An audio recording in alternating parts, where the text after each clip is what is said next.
प्रिय दर्शक बंधु, आज का यह पावन दिन कोई साधारण दिन नहीं है। यह वह विशेष अवसर है जब षटतिला एकादशी के पुण्य प्रभाव के साथ विघ्नहर्ता भगवान श्री गणेश और धन समृद्धि की अधिष्ठात्री माता लक्ष्मी की संयुक्त कृपा भक्तों के जीवन में प्रवाहित होती है। शास्त्रों में षटतिला एकादशी को पापों के क्षय, दरिद्रता के नाश और जीवन के शुद्धिकरण का महाव्रत माना गया है। और जब इस दिन गणेश लक्ष्मी का स्मरण किया जाए तो इसका फल और भी शीघ्र एवं स्थायी होता है। शास्त्रों में वर्णन मिलता है कि जो भी व्यक्ति षटतिला एकादशी के दिन श्रद्धा, संयम और विश्वास के साथ व्रत रखकर भगवान गणेश और माता लक्ष्मी की कथा सुनता है, उसके जीवन में जमे हुए आर्थिक संकट, कार्यों की रुकावट, बुद्धि का भ्रम, पारिवारिक चिंता और मानसिक अशांति धीरे धीरे समाप्त होने लगती है। जैसे तिल अग्नि में पड़कर अपने मल को त्याग देता है, वैसे ही यह व्रत मनुष्य के जीवन से दुर्भाग्य और अभाव को जला देता है। दर्शक बंधु, एक क्षण के लिए अपने जीवन पर दृष्टि डालिए। कभी प्रयास बहुत होते हैं पर सफलता नहीं मिलती, कभी धन आता है लेकिन टिकता नहीं, कभी निर्णय लेते समय मन डगमगा जाता है और कभी हर कार्य में कोई न कोई विघ्न आ खड़ा होता है। ये सभी संकेत होते हैं उस स्थिति के जहां बुद्धि और समृद्धि का संतुलन बिगड़ जाता है। लेकिन षटतिला एकादशी का व्रत जब भगवान गणेश और माता लक्ष्मी के नाम से किया जाता है तो यह संतुलन पुनः स्थापित हो जाता है। आज जब आप इस पावन एकादशी पर गणेश लक्ष्मी की कथा सुनने बैठे हैं तो ऐसा अनुभव होता है मानो बुद्धि, वैभव और पवित्रता की दिव्य ऊर्जा आपके जीवन में प्रवेश कर रही हो। भगवान गणेश यह संदेश देते हैं कि हर विघ्न का अंत निश्चित है और माता लक्ष्मी यह विश्वास जगाती है कि पवित्र कर्म, दान और संतोष से जीवन में कभी अभाव नहीं रहता। षटतिला एकादशी केवल उपवास का नाम नहीं है, यह 6 प्रकार से तिल के प्रयोग द्वारा किए जाने वाला व्रत है। तिल का दान, तिल का सेवन, तिल से स्नान, तिल का हवन, तिल का उपटन और तिल से पूजा। जब ये 6 उपाय भगवान गणेश को अर्पित किए जाते हैं तो कार्यों की बाधाएं समाप्त होती है और जब इन्हें माता लक्ष्मी को समर्पित किया जाता है तो धन, सुख और स्थिरता का वास होता है। यही कारण है कि आज की यह कथा केवल सुनने की कथा नहीं है, यह विघ्न नाश और समृद्धि प्राप्ति की साधना बन सकती है। यह कथा सिखाती है कि जहां गणेश की कृपा से बुद्धि शुद्ध होती है, वहां लक्ष्मी की कृपा से जीवन समृद्ध हो जाता है। कई बार मनुष्य मन ही मन प्रश्न करता है, मेरे कार्य बार बार क्यों अटक जाते हैं? मेरे जीवन में स्थायी सुख और धन कब आएगा? मैं सही निर्णय क्यों नहीं ले पा रहा हूं? दर्शक बंधु, संभव है षटतिला एकादशी का यह पावन व्रत ही इन सभी प्रश्नों का उत्तर बन जाए, क्योंकि जब भक्त की श्रद्धा, तिल का पुण्य और गणेश लक्ष्मी की कृपा एक साथ जागृत होती है, तब जीवन स्वयं सही दिशा में आगे बढ़ने लगता है। इसलिए केवल सुनिए मत, हर शब्द को श्रद्धा से ग्रहण कीजिए, हर भाव को हृदय में उतारिए और संकल्प लीजिए कि आप भी इस षटतिला एकादशी को भगवान गणेश और माता लक्ष्मी की भक्ति में समर्पित करेंगे। तो आइए, मन को शुद्ध कीजिए, अपनी बाधाओं और अभाव को अर्पित कीजिए, हृदय में भक्ति और विश्वास का दीप जलाइए और गणेश लक्ष्मी का स्मरण करते हुए इस षटतिला एकादशी की दिव्य कथा यात्रा की शुरुआत करते हैं। गंगा नदी के किनारे बसा एक सुंदर और समृद्ध राज्य हुआ करता था। उस राज्य का नाम तपोवन राज्य था। तपोवन राज्य के राजा का नाम महाराजा चंद्रभान था। वह कई विद्या में गुणवंत थे, उन्हें सारी तरह के भाषा बोलने आती थी। उनकी पत्नी का नाम महारानी देवकी था। वह पड़ोसी राज्य की राजकुमारी थी। महाराजा चंद्रभान और महारानी देवकी की एक प्यारी बेटी थी जिसका नाम था राजकुमारी चंद्रिका। देवकी का विवाह लगभग 10 वर्ष पहले हो चुका था, पर उनका कोई संतान नहीं था। इस बात को लेकर महाराजा चंद्रभान बहुत चिंतित रहते थे। वह दूसरे दूसरे राज्य के वेदों को बुलाकर राजमहल में उन्हें सम्मान के साथ रखते और अच्छे अच्छे पकवान खिलाते थे और अपनी समस्या को वेदों को बताते थे, पर वेदों की कोई जड़ी बूटी या कोई दवा उन पर काम नहीं करती थी। यह बात महाराजा को और चिंतित कर देता था। दूसरी तरफ महारानी देवकी बहुत संस्कारी और गुणवंता थी। वह रोजाना भगवान गणेश और माता लक्ष्मी की पूजा करती थी और कहती थी, हे प्रभु, हे माता, हमारे महल में किसी चीज की कमी नहीं है, शिवाय एक पुत्र के, जिससे महल की खुशहाली में रुकावट बन रहा है। हे प्रभु, हे माता, मुझे एक संतान प्राप्त कर दो, जिससे पूरे महल की खुशहाली और रौनक वापस आ जाए। महारानी देवकी के कहने पर महाराजा चंद्रभान और महारानी देवकी अपने और दूसरे राज्य के सारे मंदिरों में जाकर दीप जलाते और पूजा पाठ करते, पर इससे कोई फायदा नहीं मिलता। पर दूसरी तरफ यह समस्या थी कि राज्य के किसी के घर में संतान नहीं है। जो दूसरे राज्य से लोग अपने संतानों के साथ आए थे, उनके संतानों के भी बीमारियां होने लगी। वह कितनी जड़ी बूटियां खिल चुके, पर उनके संतान ठीक नहीं हो रहे थे। यह बात बहुत उन्हें चिंतित करती थी। यह समस्या को लेकर वह राजा चंद्रभान के पास पहुंचे। महाराजा चंद्रभान अपने सिंहासन पर बैठे हुए थे। वह बहुत चिंतित और दुखी दिख रहे थे।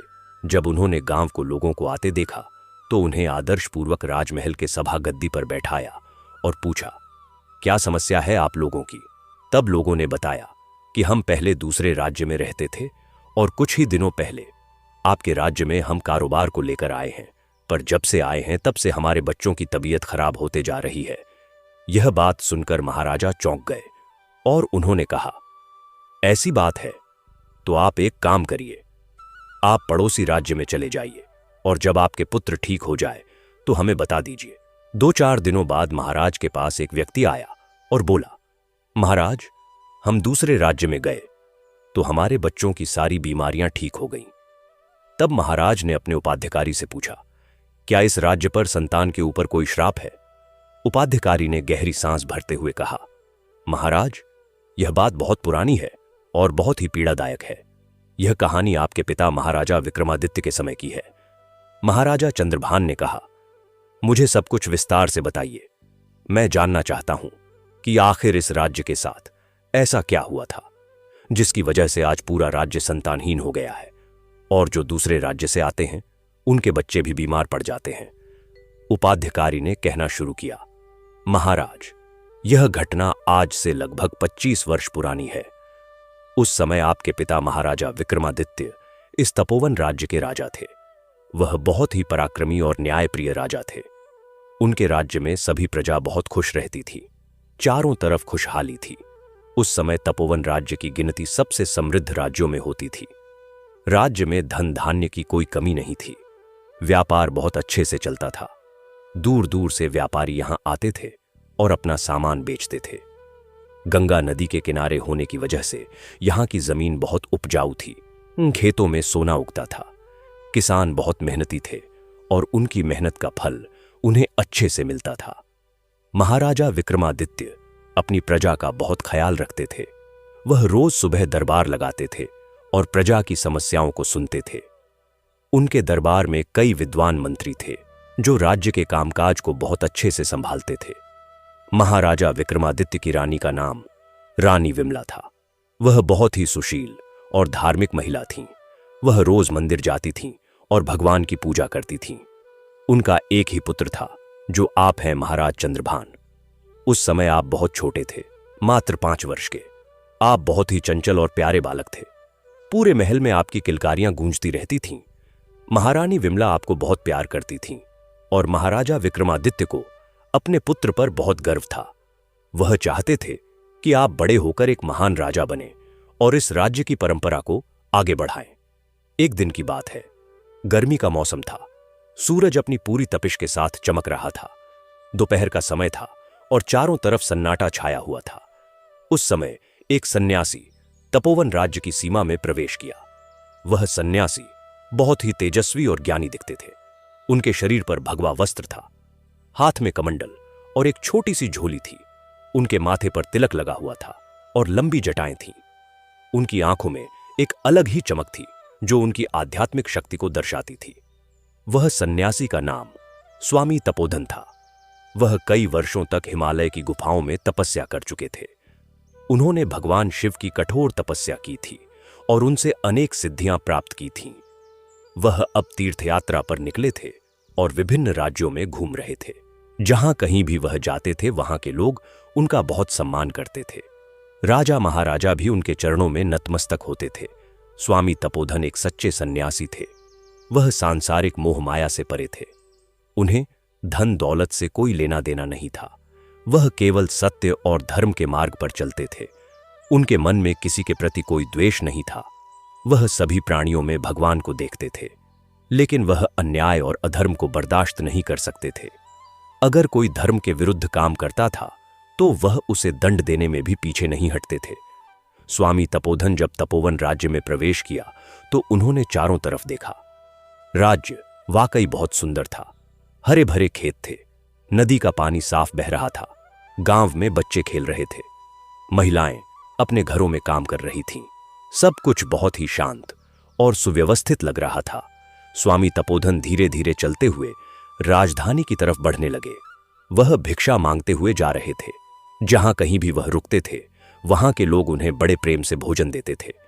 लोगों को देखकर लग रहा था कि राज्य में धर्म का पालन होता है और लोग संतों का सम्मान करते हैं।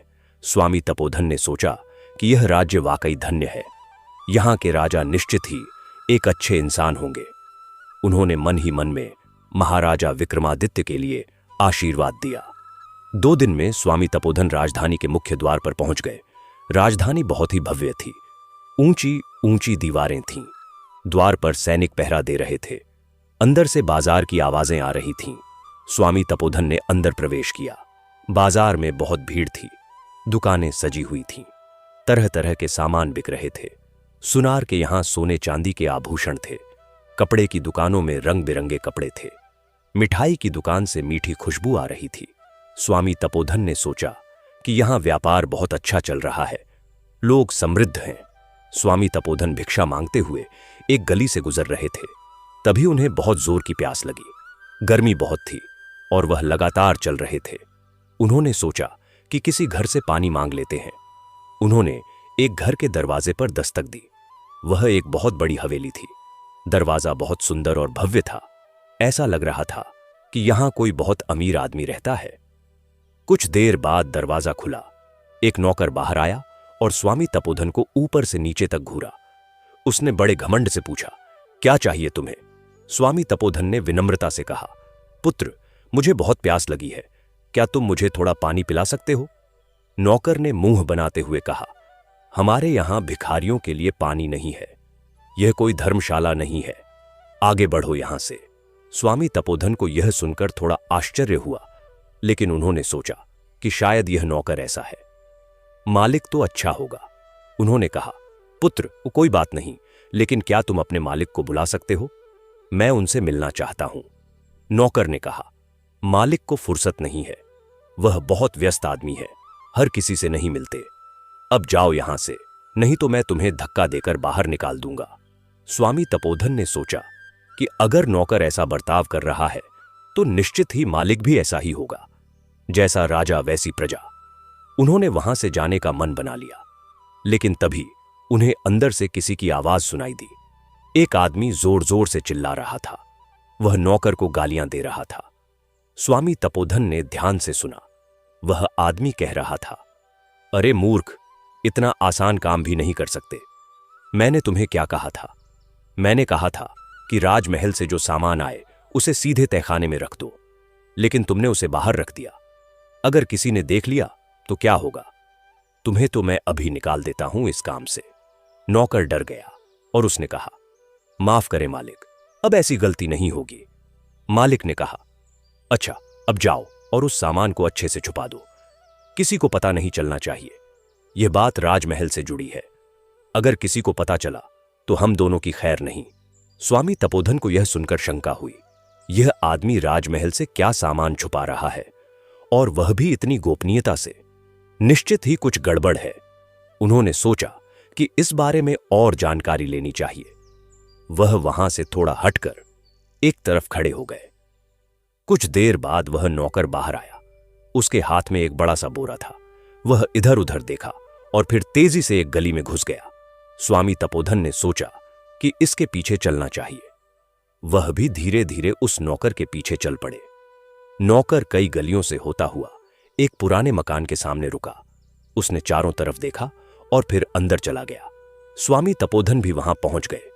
उन्होंने खिड़की से अंदर झांका। अंदर का नजारा देखकर उनके होश उड़ गए। वहां राजमहल का बहुत सारा सामान रखा हुआ था।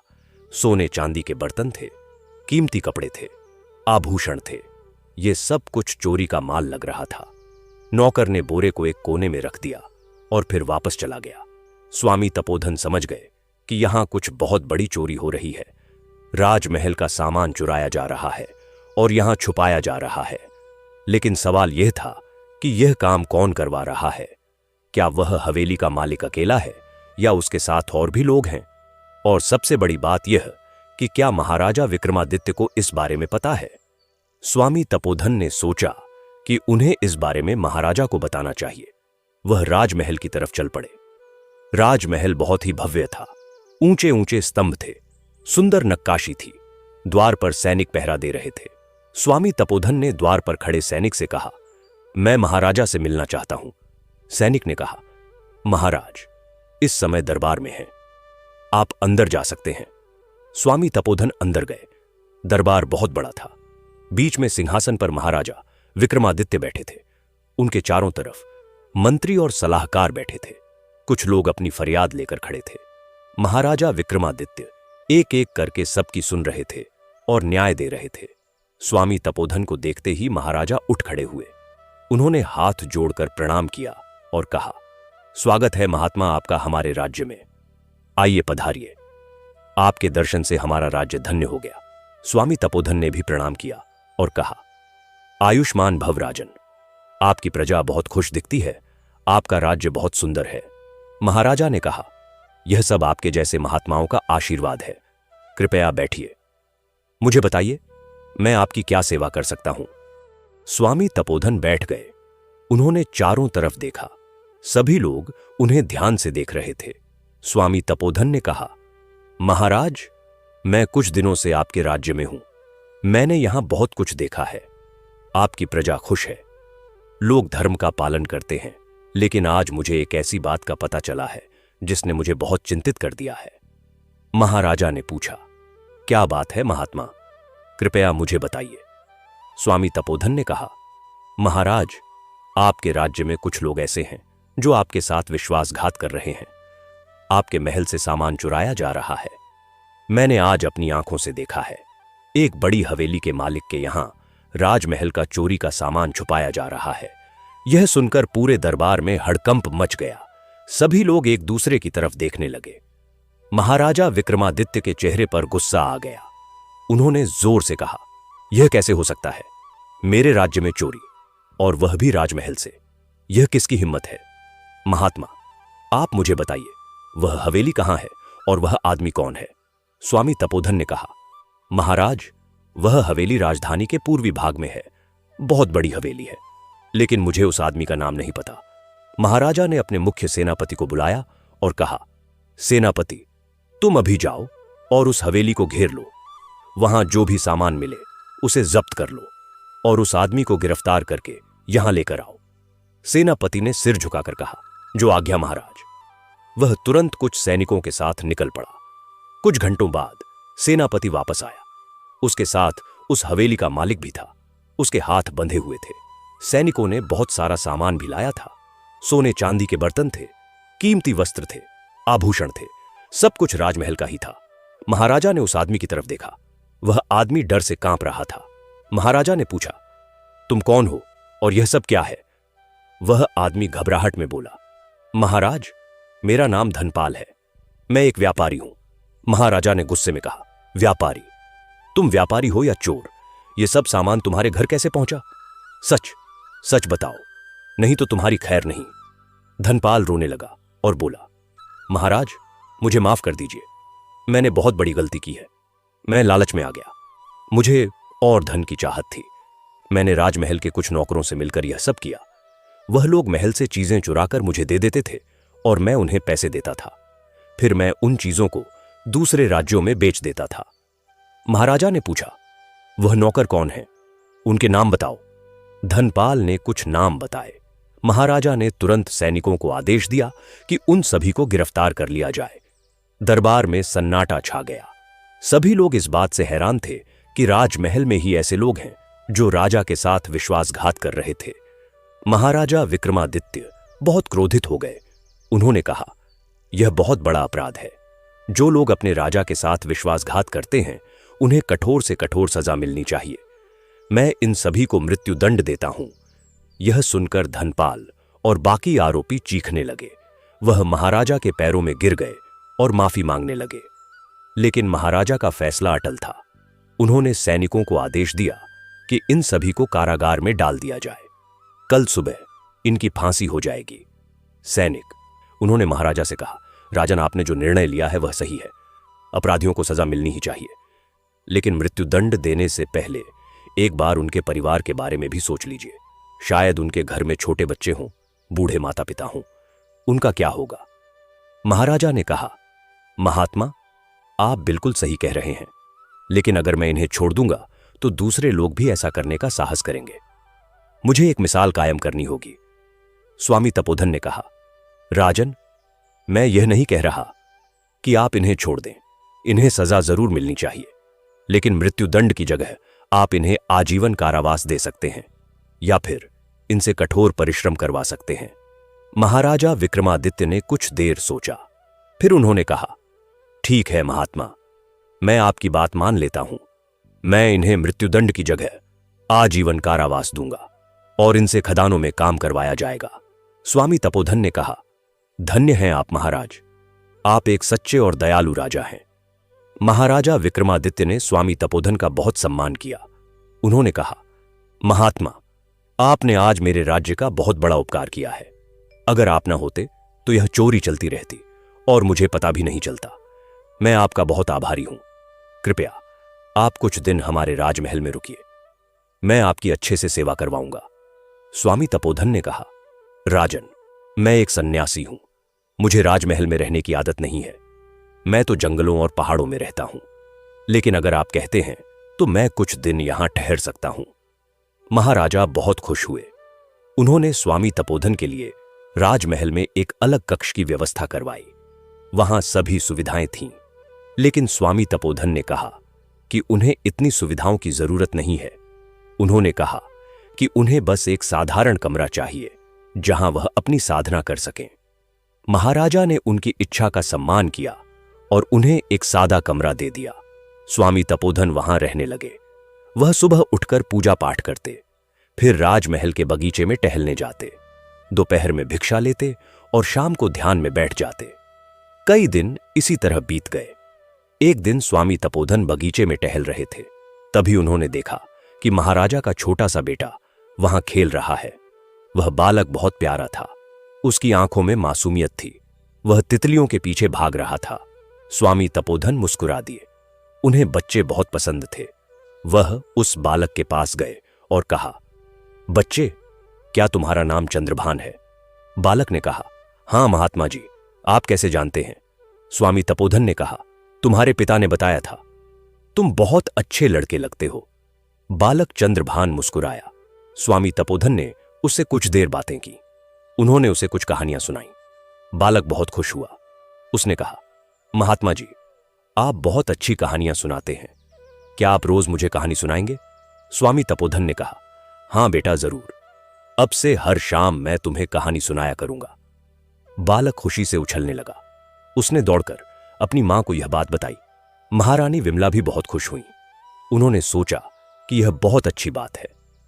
उनके पुत्र को एक महान संत से शिक्षा मिलेगी। इस तरह कई दिन बीत गए। स्वामी तपोधन हर शाम बालक चंद्रभान को कहानियां सुनाते। वह उसे धर्म के बारे में बताते, सच्चाई, ईमानदारी और दया के बारे में समझाते। बालक चंद्रभान बहुत ध्यान से सुनता। वह स्वामी तपोधन से बहुत लगाव हो गया था। एक दिन की बात है, महाराजा विक्रमादित्य ने एक बहुत बड़े यज्ञ का आयोजन किया। यह यज्ञ राज्य की समृद्धि और सुख शांति के लिए था। पूरे राज्य से ब्राह्मण और विद्वान बुलाए गए। यज्ञ की तैयारियां बहुत धूमधाम से हुईं। राजमहल को फूलों से सजाया गया। यज्ञ के लिए एक बड़ा मंडप बनाया गया। वहां यज्ञ की पवित्र अग्नि जलाई गई। कई पंडितों ने मिलकर वेद मंत्रों का उच्चारण किया। महाराजा विक्रमादित्य और महारानी विमला ने बड़ी श्रद्धा से यज्ञ में भाग लिया। स्वामी तपोधन को भी यज्ञ में आमंत्रित किया गया। वह भी वहां गए। यज्ञ बहुत भव्य तरीके से संपन्न हुआ। सभी ब्राह्मणों को दान दक्षिणा दी गई। गरीबों को भोजन कराया गया। पूरे राज्य में खुशियां मनाई गईं। यज्ञ के बाद महाराजा ने सभी विद्वानों और संतों को भोजन के लिए आमंत्रित किया। राजमहल में एक बहुत बड़ी दावत का आयोजन किया गया। तरह तरह के पकवान बनाए गए, मिठाइयां बनाई गईं। सभी लोग बहुत खुश थे। भोजन के बाद महाराजा विक्रमादित्य ने सभी को धन्यवाद दिया। उन्होंने कहा, आज का दिन बहुत शुभ रहा। इस यज्ञ से हमारे राज्य में और भी समृद्धि आएगी। सभी ने महाराजा को आशीर्वाद दिया। धीरे धीरे सभी लोग वहां से जाने लगे। स्वामी तपोधन भी अपने कमरे में जाने के लिए उठे, लेकिन तभी महाराजा ने उन्हें रोका और कहा, महात्मा, कृपया आप कुछ देर और रुकिए, मुझे आपसे कुछ बात करनी है। स्वामी तपोधन फिर से बैठ गए। जब सभी लोग चले गए तो महाराजा ने कहा, महात्मा, आप यहां आए हुए लगभग 1 महीना हो गया है। आपने हमारे राज्य को बहुत कुछ दिया है। मेरा पुत्र आपसे बहुत कुछ सीख रहा है। मैं आपका बहुत आभारी हूं, लेकिन मैं जानता हूं कि आप एक तीर्थयात्री हैं। आपको और भी जगह जाना है। मैं आपको रोकना नहीं चाहता, लेकिन जाने से पहले अगर आप मुझे कुछ उपदेश दें तो मैं धन्य हो जाऊंगा। स्वामी तपोधन मुस्कुराए। उन्होंने कहा, राजन, आप एक अच्छे राजा हैं। आपकी प्रजा आपसे बहुत खुश है, लेकिन एक राजा को हमेशा सतर्क रहना चाहिए। राज्य में न्याय होना बहुत जरूरी है। अगर प्रजा को न्याय नहीं मिलेगा तो वह दुखी हो जाएगी, और एक दुखी प्रजा कभी भी राजा के खिलाफ हो सकती है। इसीलिए हमेशा न्याय का पालन करें। किसी के साथ पक्षपात न करें। अमीर हो या गरीब, सबके साथ समान व्यवहार करें। महाराजा ने सिर झुकाकर कहा, आपकी बात बिल्कुल सही है महात्मा, मैं हमेशा इसका ध्यान रखूंगा। स्वामी तपोधन ने आगे कहा, राजन, एक और बात है। धन और संपत्ति का घमंड कभी नहीं करना चाहिए। यह सब कुछ नश्वर है, आज है कल नहीं भी हो सकता। इसलिए जो कुछ भी है उसे भगवान की कृपा मानकर धन्यवाद देना चाहिए, और अपनी संपत्ति का उपयोग गरीबों और जरूरतमंदों की मदद में करना चाहिए। महाराजा ने कहा, आप बिल्कुल सही कह रहे हैं महात्मा, मैं इसका भी ध्यान रखूंगा। स्वामी तपोधन ने कहा, राजन, अब मुझे जाने की आज्ञा दीजिए, मुझे और भी जगह जाना है। महाराजा की आंखों में आंसू आ गए। उन्होंने कहा, महात्मा, आपके बिना हम सब बहुत अकेले हो जाएंगे, खासकर मेरा पुत्र, वह आपसे बहुत प्यार करता है। स्वामी तपोधन ने कहा, राजन, यह तो जीवन का नियम है, मिलना और बिछड़ना, लेकिन याद रखिए, मैं हमेशा आपके और आपके परिवार के लिए प्रार्थना करूंगा। भगवान आपको सदा खुश रखें। महाराजा ने स्वामी तपोधन के चरण छुए। उन्होंने कहा, महात्मा, आपका बहुत बहुत धन्यवाद। आप जब भी इधर से गुजरें तो जरूर आइएगा। यह राजमहल हमेशा आपके लिए खुला रहेगा। स्वामी तपोधन ने आशीर्वाद दिया और कहा, ठीक है राजन, मैं जरूर आऊंगा।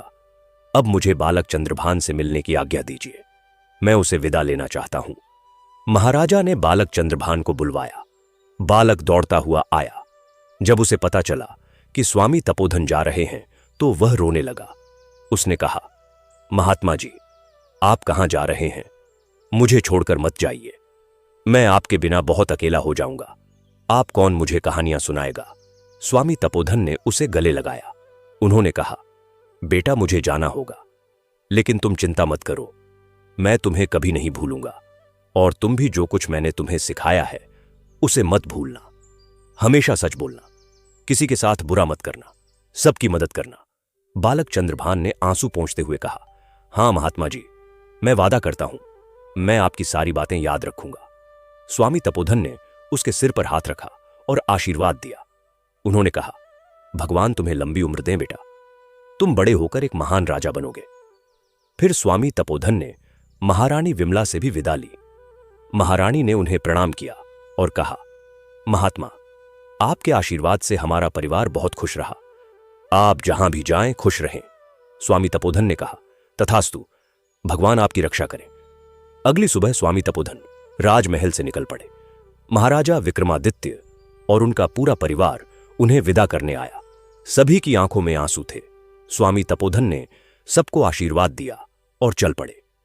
वह धीरे धीरे राजधानी से बाहर निकल गए।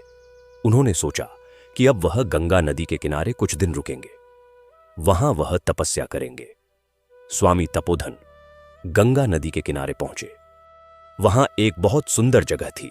चारों तरफ पेड़ थे, पक्षी चहचहा रहे थे, गंगा का पानी बह रहा था।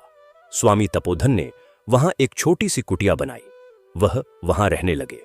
वह सुबह उठकर गंगा में स्नान करते, फिर पूजा पाठ करते, दिन भर ध्यान में बैठे रहते, शाम को फिर गंगा के किनारे टहलते। उन्हें वहां बहुत शांति मिलती थी। कुछ दिनों में कुछ और साधु संत भी वहां आ गए। वह सब मिलकर रहने लगे। वह आपस में धर्म की चर्चा करते, वेदों का अध्ययन करते, भजन कीर्तन करते। धीरे धीरे वह जगह एक छोटे से आश्रम में बदल गई। एक दिन की बात है, स्वामी तपोधन ध्यान में बैठे थे। तभी उन्हें एक दिव्य दर्शन हुआ। उन्होंने देखा कि भगवान शिव उनके सामने प्रकट हुए हैं। भगवान शिव ने कहा, तपोधन, तुमने बहुत अच्छी तपस्या की है। मैं तुमसे बहुत प्रसन्न हूं। मांगो, क्या वरदान चाहिए तुम्हें? स्वामी तपोधन ने हाथ जोड़कर कहा, प्रभु, मुझे कुछ नहीं चाहिए, मुझे बस आपकी भक्ति चाहिए। भगवान शिव मुस्कुराए। उन्होंने कहा, तुम्हारी भक्ति सच्ची है तपोधन, लेकिन फिर भी मैं तुम्हें एक वरदान देता हूं। तुम्हें दिव्य दृष्टि मिलेगी। तुम भविष्य में होने वाली घटनाओं को देख सकोगे। लेकिन याद रखना, इस शक्ति का उपयोग सावधानी से करना, इसका दुरुपयोग मत करना। यह कहकर भगवान शिव अंतर ध्यान हो गए। स्वामी तपोधन की आंखें खुल गईं। वह समझ गए कि यह कोई साधारण सपना नहीं था, यह एक दिव्य दर्शन था। उन्हें सचमुच दिव्य दृष्टि मिल गई थी। अब वह भविष्य में होने वाली घटनाओं को देख सकते थे। लेकिन उन्होंने भगवान शिव की बात याद रखी। उन्होंने सोचा कि वह इस शक्ति का उपयोग केवल भलाई के लिए करेंगे, किसी को नुकसान पहुंचाने के लिए नहीं। कुछ महीने बीत गए। एक दिन स्वामी तपोधन ध्यान में बैठे थे। तभी अचानक उन्हें एक दृश्य दिखाई दिया। उन्होंने देखा कि तपोवन राज्य में कुछ गड़बड़ हो रही है। महाराजा विक्रमादित्य बहुत परेशान दिख रहे हैं। राजमहल में किसी तरह का विवाद चल रहा है। लोग आपस में झगड़ रहे हैं। यह दृश्य देखकर स्वामी तपोधन चिंतित हो गए। उन्होंने सोचा कि शायद तपोवन राज्य में कोई समस्या आ गई है। उन्हें महाराजा विक्रमादित्य की याद आई। वह एक अच्छे राजा थे। उन्होंने स्वामी तपोधन का बहुत सम्मान किया था। स्वामी तपोधन ने सोचा कि उन्हें एक बार वहां जाकर देखना चाहिए कि क्या हो रहा है। शायद वह कुछ मदद कर सकें। उन्होंने अपने साथी साधुओं को बताया कि वह कुछ दिनों के लिए जा रहे हैं। सभी ने उन्हें विदा किया। स्वामी तपोधन फिर से तपोवन राज्य की तरफ चल पड़े। कुछ दिनों में वह तपोवन राज्य की सीमा में पहुंच गए।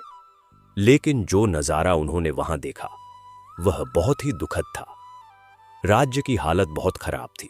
जो खेत पहले हरे भरे थे वह अब सूख गए थे। गांवों में लोग परेशान दिख रहे थे। बाजार में पहले जैसी रौनक नहीं थी। सब जगह उदासी छाई हुई थी। स्वामी तपोधन को बहुत आश्चर्य हुआ। उन्होंने सोचा कि आखिर इतने कम समय में राज्य की यह हालत कैसे हो गई। उन्होंने कुछ लोगों से पूछा कि क्या हुआ है। लोगों ने बताया कि पिछले कुछ महीनों से राज्य में बहुत समस्याएं आ गई हैं। महाराजा विक्रमादित्य की तबीयत खराब रहने लगी है। राजमहल में आपसी झगड़े बढ़ गए हैं। कुछ मंत्री अपना उल्लू सीधा करने में लगे हुए हैं। प्रजा की कोई नहीं सुनता। न्याय नहीं मिल रहा। लोग बहुत परेशान हैं। यह सब सुनकर स्वामी तपोधन को बहुत दुख हुआ। उन्होंने सोचा कि उन्हें जल्दी से जल्दी महाराजा से मिलना चाहिए। स्वामी तपोधन राजमहल पहुंचे।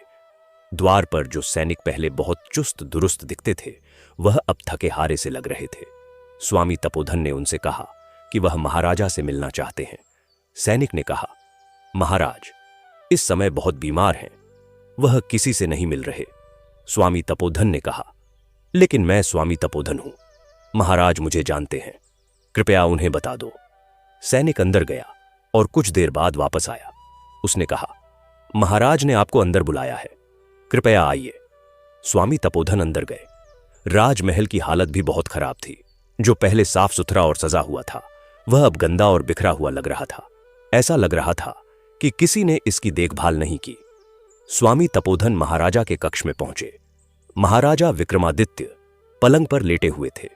उनका चेहरा पीला पड़ गया था। आंखों में गहरी उदासी थी। जब उन्होंने स्वामी तपोधन को देखा तो उनकी आंखों में थोड़ी चमक आई। उन्होंने कहा, महात्मा आप यहां कैसे? स्वामी तपोधन ने कहा, महाराज मुझे पता चला कि आपकी तबीयत खराब है, इसलिए मैं आपको देखने आया हूं। बताइए क्या हुआ है? आप इस हालत में कैसे हैं और राज्य की यह हालत क्यों है? महाराजा विक्रमादित्य की आंखों में आंसू आ गए। उन्होंने कहा, महात्मा, मैं बहुत परेशान हूं। आपके जाने के बाद से राज्य में एक के बाद एक समस्याएं आती गईं। पहले तो मेरे कुछ विश्वास पात्र मंत्रियों में आपसी मतभेद शुरू हो गए। वह एक दूसरे के खिलाफ षड्यंत्र रचने लगे। मैंने उन्हें समझाने की बहुत कोशिश की, लेकिन किसी ने नहीं सुनी।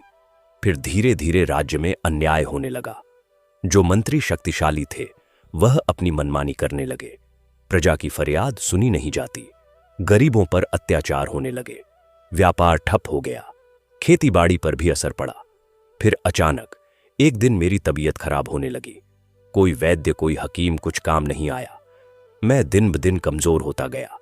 अब तो मैं पलंग से उठने की हालत में भी नहीं हूं। महात्मा, मुझे समझ नहीं आ रहा कि यह सब क्यों हो रहा है। क्या मैंने कोई पाप किया है? क्या मैंने कोई गलती की है? स्वामी तपोधन ने गहरी सांस ली। उन्होंने कुछ देर सोचा। फिर उन्होंने अपनी दिव्य दृष्टि का उपयोग किया। उन्होंने पीछे की घटनाओं को देखना शुरू किया। अचानक उन्हें एक दृश्य दिखाई दिया। यह दृश्य स्वामी तपोधन के राजमहल से जाने के कुछ दिनों बाद का था।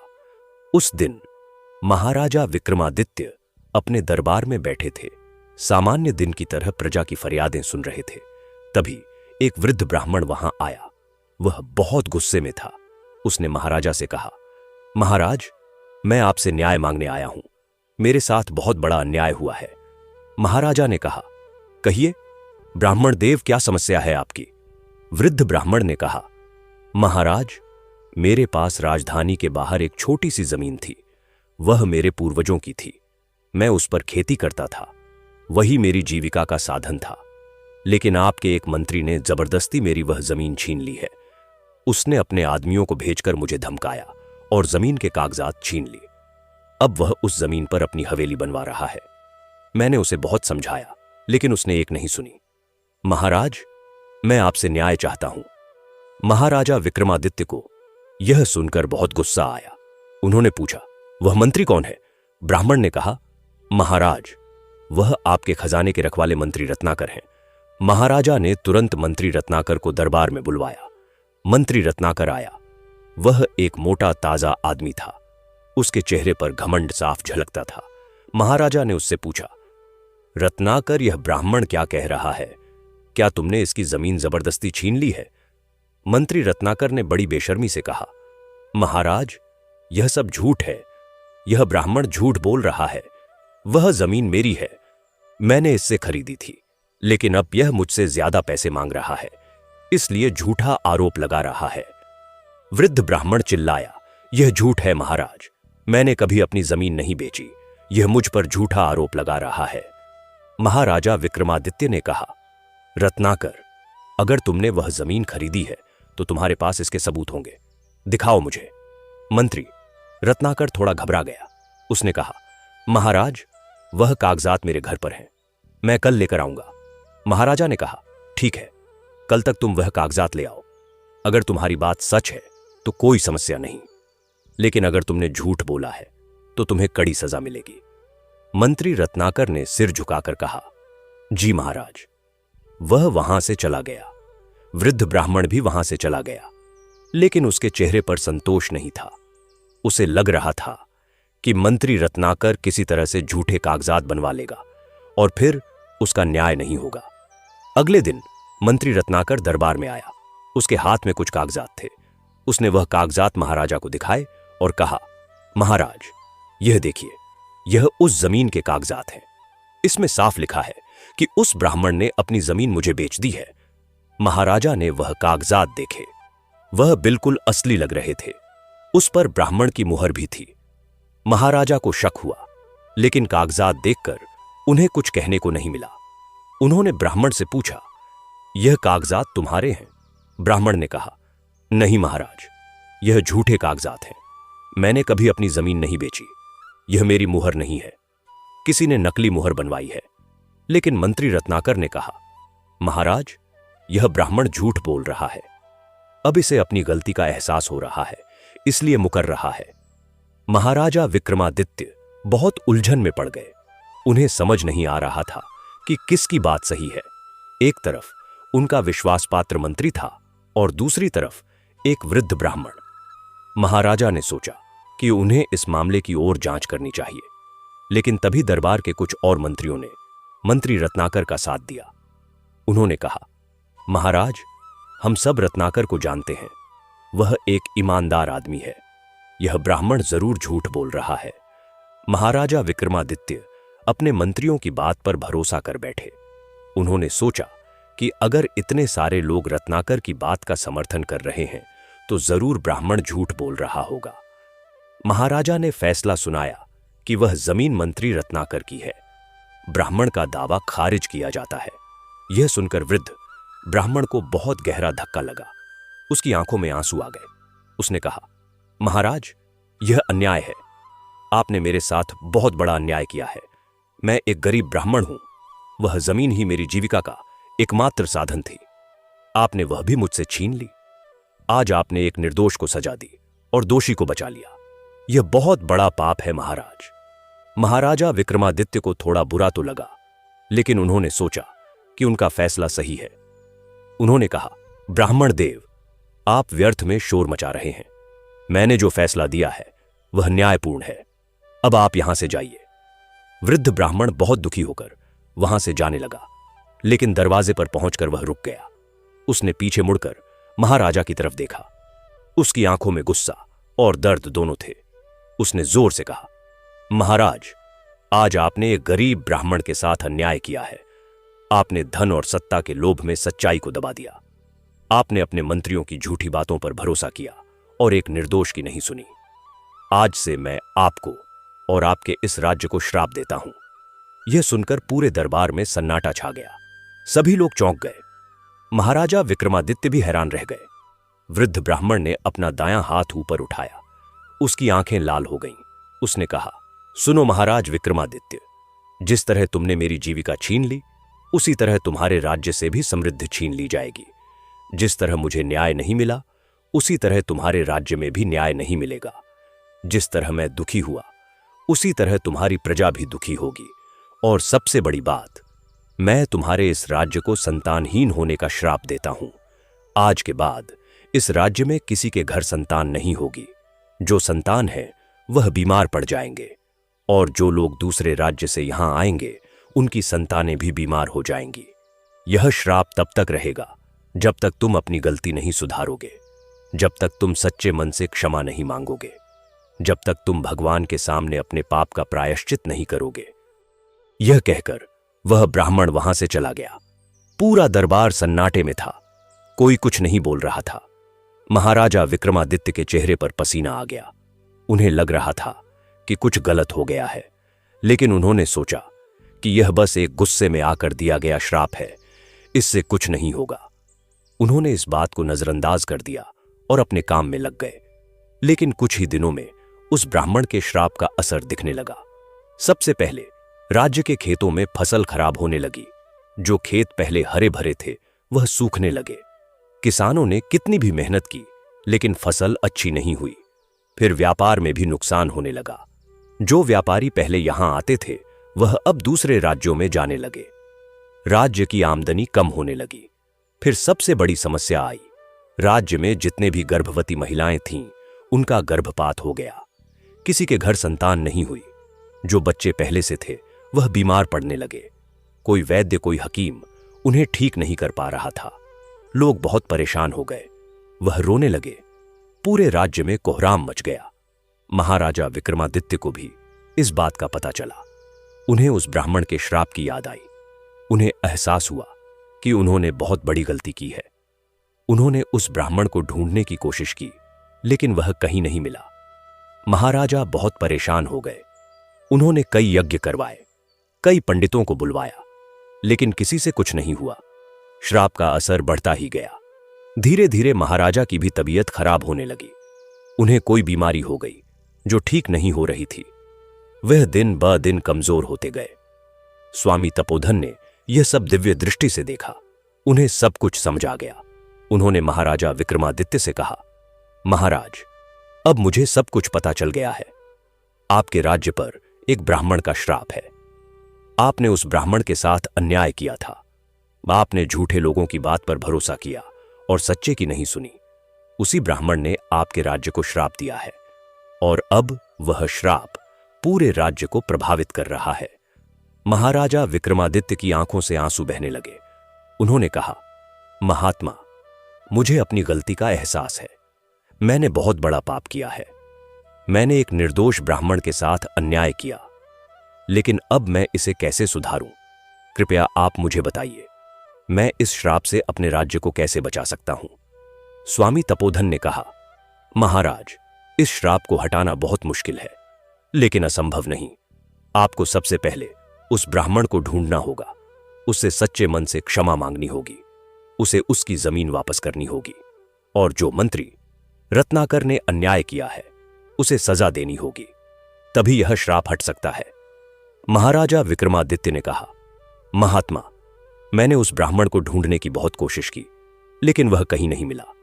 स्वामी तपोधन ने कहा, महाराज, मैं अपनी दिव्य दृष्टि से उसे ढूंढने की कोशिश करता हूं, शायद मुझे उसका पता चल जाए। स्वामी तपोधन ने अपनी आंखें बंद की। उन्होंने अपनी दिव्य दृष्टि का उपयोग करके उस ब्राह्मण को ढूंढना शुरू किया। कुछ देर बाद उन्होंने आंखें खोली। उन्होंने कहा, महाराज, वह ब्राह्मण अभी जिंदा है। वह यहां से लगभग 100 किलोमीटर दूर एक गांव में रह रहा है। उसने अपना नाम बदल लिया है। वह अब एक छोटे से मंदिर में पुजारी का काम करता है। महाराजा ने पूछा, उस गांव का नाम क्या है महात्मा? स्वामी तपोधन ने कहा, वह गांव का नाम मधुवन है। वह यहां से उत्तर दिशा में है। महाराजा विक्रमादित्य ने कहा, महात्मा, मैं अभी इतना कमजोर हो गया हूं कि मैं वहां तक जा नहीं सकता। कृपया आप मेरी मदद करें। आप मेरी जगह उस ब्राह्मण के पास जाएं, उससे मेरी तरफ से क्षमा मांगे, उसे यहां लेकर आएं। मैं उसके सामने सिर झुकाऊंगा, उसे उसकी जमीन वापस करूंगा और मंत्री रत्नाकर को कड़ी सजा दूंगा। स्वामी तपोधन ने कहा, ठीक है महाराज, मैं कल सुबह उस गांव की तरफ निकल जाऊंगा। आप चिंता मत करें, मैं उस ब्राह्मण को जरूर लेकर आऊंगा। अगली सुबह स्वामी तपोधन मधुवन गांव की तरफ चल पड़े। वह पैदल जा रहे थे। रास्ता लंबा था, लेकिन स्वामी तपोधन को इससे कोई फर्क नहीं पड़ता था। वह तो पैदल यात्रा के आदी थे। 3 दिन की यात्रा के बाद वह मधुवन गांव पहुंचे। यह एक छोटा सा गांव था। यहां ज्यादा लोग नहीं रहते थे। गांव के बीच में एक छोटा सा मंदिर था। यह मंदिर भगवान विष्णु का था। स्वामी तपोधन उस मंदिर की तरफ गए। मंदिर के अंदर एक वृद्ध व्यक्ति पूजा कर रहा था। स्वामी तपोधन ने उसे ध्यान से देखा। यह वही ब्राह्मण था जिसके साथ महाराजा विक्रमादित्य ने अन्याय किया था। स्वामी तपोधन ने दिव्य दृष्टि से इसे पहचान लिया। वह ब्राह्मण पूजा खत्म करके बाहर आया। उसने स्वामी तपोधन को देखा। उसने हाथ जोड़कर प्रणाम किया। स्वामी तपोधन ने भी प्रणाम किया। ब्राह्मण ने पूछा, महात्मा जी, आप कहां से आए हैं? क्या मैं आपकी कोई सेवा कर सकता हूं? स्वामी तपोधन ने कहा, हां पुत्र, मैं तुमसे कुछ बात करना चाहता हूं। क्या हम कहीं बैठकर बात कर सकते हैं? हैं? ब्राह्मण ने कहा, हां महात्मा जी, जरूर, कृपया मेरे साथ आइए। वह स्वामी तपोधन को मंदिर के पीछे एक छोटी सी कुटिया में ले गया। यह उसका घर था। बहुत साधारण सा घर था। वहां कुछ बर्तन थे, एक चटाई थी, बस इतना ही सामान था। ब्राह्मण ने स्वामी तपोधन को बैठने के लिए कहा। फिर उसने उन्हें पानी दिया। स्वामी तपोधन ने पानी पिया। फिर उन्होंने कहा, पुत्र, मैं तुम्हें पहचानता हूं। तुम वही ब्राह्मण हो जिसके साथ तपोवन राज्य में अन्याय हुआ था। तुमने महाराजा विक्रमादित्य को श्राप दिया था। यह सुनकर ब्राह्मण का चेहरा सफेद पड़ गया। उसकी आंखों में डर आ गया। उसने कहा, महात्मा जी, आप यह सब कैसे जानते हैं? मैंने तो अपना नाम भी बदल लिया है। स्वामी तपोधन ने कहा, पुत्र, मुझे भगवान शिव की कृपा से दिव्य दृष्टि मिली है। मैं अतीत और भविष्य दोनों देख सकता हूं। मुझे सब कुछ पता है। तुम्हारे साथ जो अन्याय हुआ वह बहुत गलत था। महाराजा विक्रमादित्य ने बहुत बड़ी गलती की, लेकिन अब उन्हें अपनी गलती का एहसास हो गया है। वह बहुत बीमार हैं। पूरा राज्य तुम्हारे श्राप से प्रभावित है। वहां किसी के घर संतान नहीं हो रही। बच्चे बीमार पड़ रहे हैं। प्रजा बहुत दुखी है। महाराजा ने मुझे भेजा है। वह तुमसे क्षमा मांगना चाहते हैं। वह तुम्हें तुम्हारी जमीन वापस करना चाहते हैं। कृपया तुम उनके साथ चलो। ब्राह्मण की आंखों में आंसू आ गए। उसने कहा, महात्मा जी, मैंने जो श्राप दिया था वह गुस्से में दिया था। मुझे नहीं पता था कि इसका इतना बुरा असर होगा। मैं तो बस इतना चाहता था कि मुझे न्याय मिले, लेकिन जब मुझे न्याय नहीं मिला तो मैं टूट गया। मेरी पूरी जिंदगी उस जमीन पर निर्भर थी। उसके बिना मेरे पास कुछ नहीं था। मैं क्रोध में आकर श्राप दे बैठा, लेकिन अब मुझे बहुत पछतावा हो रहा है। मैं नहीं चाहता कि निर्दोष लोग मेरे श्राप की वजह से दुखी हों। स्वामी तपोधन ने कहा, तो क्या तुम अपना श्राप वापस ले लोगे? क्या तुम महाराजा को माफ कर दोगे? ब्राह्मण ने कहा, महात्मा जी, मैं तो माफ करने को तैयार हूं, लेकिन जो श्राप एक बार दे दिया जाता है उसे वापस लेना इतना आसान नहीं होता। वह तो भगवान की इच्छा से ही हट सकता है। मैं तो बस एक साधारण ब्राह्मण हूं। मेरे पास इतनी शक्ति नहीं है कि मैं अपने ही श्राप को वापस ले सकूं। स्वामी तपोधन ने कहा, पुत्र, तुम्हारी बात सही है, लेकिन अगर तुम सच्चे मन से महाराजा को माफ कर दो और भगवान से प्रार्थना करो तो जरूर कोई रास्ता निकलेगा। चलो मेरे साथ तपोवन राज्य। वहां महाराजा तुम्हारे सामने सिर झुकाएंगे, तुम्हारी जमीन वापस करेंगे और जिस मंत्री ने तुम्हारे साथ अन्याय किया था उसे कड़ी सजा देंगे। फिर हम सब मिलकर भगवान से प्रार्थना करेंगे, देखते हैं क्या होता है। ब्राह्मण ने कुछ देर सोचा, फिर उसने कहा, ठीक है महात्मा जी, मैं आपके साथ चलने को तैयार हूं, लेकिन मुझे एक शर्त है। महाराजा को सच्चे मन से अपनी गलती माननी होगी। उन्हें पूरी प्रजा के सामने अपना अपराध स्वीकार करना होगा और यह वादा करना होगा कि अब से कभी किसी के साथ अन्याय नहीं होगा। स्वामी तपोधन ने कहा, यह तो बहुत उचित मांग है। मैं तुम्हें विश्वास दिलाता हूं कि महाराजा ऐसा जरूर करेंगे। चलो अब हमें वापस तपोवन राज्य जाना चाहिए। जितनी जल्दी हो सके उतना अच्छा है। अगली सुबह स्वामी तपोधन और वह ब्राह्मण तपोवन राज्य की तरफ चल पड़े। वापसी की यात्रा में ब्राह्मण ने स्वामी तपोधन को अपनी पूरी कहानी सुनाई। उसने बताया कि कैसे उसके पूर्वजों ने बहुत मेहनत से वह जमीन खरीदी थी, कैसे उस जमीन पर खेती करके उसका पूरा परिवार पलता था, और फिर कैसे मंत्री रत्नाकर ने उस जमीन पर नजर डाली। मंत्री रत्नाकर एक बहुत लालची आदमी था। उसे हमेशा और धन की चाहत रहती थी। उसने सोचा कि वह जमीन बहुत अच्छी जगह पर है, अगर वहां एक हवेली बना ली जाए तो बहुत फायदा होगा। उसने ब्राह्मण को पैसे देकर जमीन खरीदने की कोशिश की, लेकिन ब्राह्मण ने मना कर दिया। उसने कहा कि यह जमीन उसके पूर्वजों की निशानी है, वह इसे किसी भी कीमत पर नहीं बेचेगा। यह सुनकर मंत्री रत्नाकर बहुत गुस्सा हो गया। उसने अपने आदमियों को भेजकर ब्राह्मण को धमकाया, उसकी कुटिया में आग लगवा दी, उसकी पत्नी को डराया। जब ब्राह्मण ने विरोध किया तो उसे पीटा भी गया। फिर एक रात मंत्री के आदमी आए और जबरदस्ती जमीन के कागजात छीन ली। ब्राह्मण बहुत रोया चिल्लाया, लेकिन किसी ने नहीं सुना। उसकी पत्नी इस सदमे को सह नहीं पाई और बीमार पड़ गई। कुछ दिनों बाद उसकी मृत्यु हो गई। ब्राह्मण अकेला रह गया। उसके पास अब कुछ नहीं था, न जमीन, न पत्नी, न कोई सहारा। तब उसने सोचा कि वह महाराजा के पास जाएगा, उसे न्याय मिलेगा। लेकिन वहां भी उसके साथ धोखा हुआ। महाराजा ने उसकी नहीं सुनी। यह सब सुनकर स्वामी तपोधन की आंखों में भी आंसू आ गए। उन्हें लगा कि सचमुच इस ब्राह्मण के साथ बहुत बड़ा अन्याय हुआ है। 3 दिन की यात्रा के बाद वह तपोवन राज्य पहुंच गए। जब प्रजा को पता चला कि स्वामी तपोधन उस ब्राह्मण को लेकर आए हैं तो सब लोग बहुत खुश हुए। उन्हें लगा कि शायद अब उनके राज्य का श्राप हट जाएगा।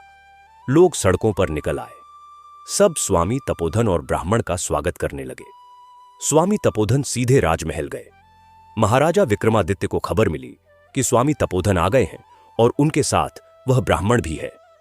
महाराजा ने तुरंत पूरे दरबार को इकट्ठा होने का आदेश दिया।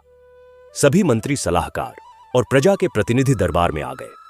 महाराजा खुद भी बहुत कमजोर हालत में थे, लेकिन फिर भी वह अपने सिंहासन पर बैठे। स्वामी तपोधन और ब्राह्मण दरबार में आए। महाराजा ने उन्हें देखा। उनकी आंखों में पश्चाताप था। वह धीरे धीरे अपने सिंहासन से उतरे। सभी लोग हैरान रह गए। एक राजा अपने सिंहासन से उतर रहा था। महाराजा विक्रमादित्य उस ब्राह्मण के पास गए। फिर उन्होंने उसके पैरों में सिर रख दिया। पूरे दरबार में सन्नाटा छा गया। महाराजा ने कहा, ब्राह्मण देव, मुझे माफ कर दीजिए। मैंने आपके साथ बहुत बड़ा अन्याय किया। मैंने आपकी नहीं सुनी। मैंने झूठे लोगों की बात पर भरोसा किया। मैंने धन और सत्ता के लोभ में सच्चाई को दबा दिया। मैंने एक राजा के रूप में अपना सबसे बड़ा धर्म तोड़ा। मैंने न्याय नहीं किया। मैं आपसे हाथ जोड़कर क्षमा मांगता हूं। ब्राह्मण की आंखों से आंसू बह निकले। इतने सालों बाद उसे न्याय मिल रहा था, वह भी ऐसे तरीके से जिसकी उसने कभी कल्पना नहीं की थी। एक राजा उसके पैरों में सिर रख रहा था।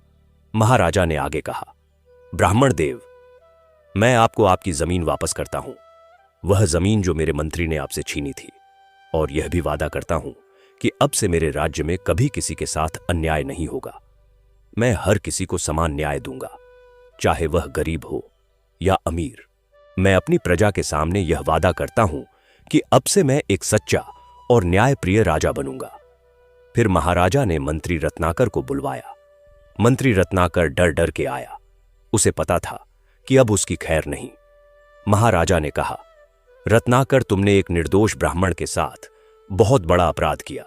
तुमने उसकी जमीन जबरदस्ती छीनी, तुमने उसे धमकाया, तुमने उसकी कुटिया में आग लगवाई, तुमने झूठे कागजात बनवाए, और सबसे बड़ी बात, तुमने मुझसे झूठ बोला, तुमने मुझे धोखा दिया। एक राजा के लिए सबसे बड़ा अपराध है अपने मंत्री का धोखा। मैं तुम्हें मृत्युदंड देता हूं। नहीं, रुको, मृत्युदंड तो बहुत आसान सजा है। मैं तुम्हें आजीवन कारावास की सजा देता हूं। तुम्हें खदानों में काम करना होगा। तुम्हारी सारी संपत्ति जब्त की जाती है और वह संपत्ति इस ब्राह्मण को दी जाएगी। यह सुनकर मंत्री रत्नाकर घबरा गया। वह रोने लगा। उसने माफी मांगी, लेकिन महाराजा का फैसला अटल था। सैनिकों ने मंत्री रत्नाकर को पकड़ लिया और कारागार में डाल दिया। अब ब्राह्मण की बारी थी। सभी लोग उसकी तरफ देख रहे थे। स्वामी तपोधन ने उससे कहा, पुत्र, अब तुम्हें फैसला करना है। क्या तुम महाराजा को माफ करोगे? क्या तुम अपना श्राप वापस लोगे? ब्राह्मण ने गहरी सांस ली। उसने चारों तरफ देखा। सभी लोगों के चेहरे पर उम्मीद थी। वह जानते थे कि उनके राज्य का भविष्य इस ब्राह्मण के फैसले पर निर्भर करता है। ब्राह्मण ने महाराजा की तरफ देखा। महाराजा अभी भी उसके पैरों के पास थे। उनके चेहरे पर सच्चा पश्चाताप था। ब्राह्मण को लगा कि यह आदमी सचमुच अपनी गलती से सीख गया है। उसने महाराजा को उठाया। फिर उसने कहा, महाराज, मैं आपको माफ करता हूं। आपने मुझे न्याय दिया। आपने अपनी गलती स्वीकार की। आपने पूरी प्रजा के सामने सिर झुकाया। यह एक राजा के लिए बहुत बड़ी बात है। मैं देख सकता हूं कि आप सच्चे मन से पछता रहे हैं, इसलिए मैं आपको माफ करता हूं। लेकिन मेरा श्राप, वह तो भगवान की इच्छा से ही हट सकता है। मैं तो बस प्रार्थना कर सकता हूं। आइए हम सब मिलकर भगवान से प्रार्थना करें। स्वामी तपोधन ने कहा, यह बहुत अच्छी बात है। आओ हम सब मिलकर भगवान गणेश और माता लक्ष्मी से प्रार्थना करें। वही हमारी मदद कर सकते हैं।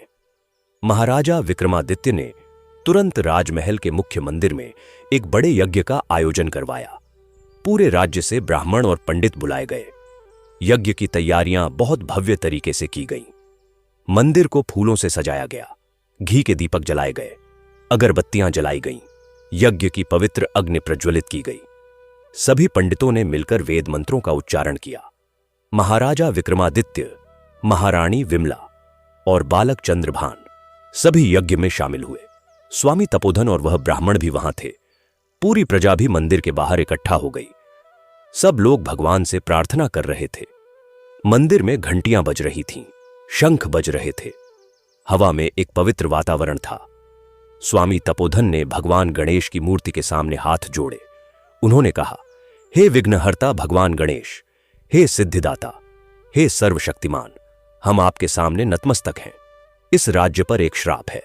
यह श्राप एक ब्राह्मण ने अन्याय के कारण दिया था, लेकिन अब वह अन्याय दूर हो गया है, न्याय हो गया है। महाराजा ने अपनी गलती स्वीकार की है। ब्राह्मण ने माफ कर दिया है।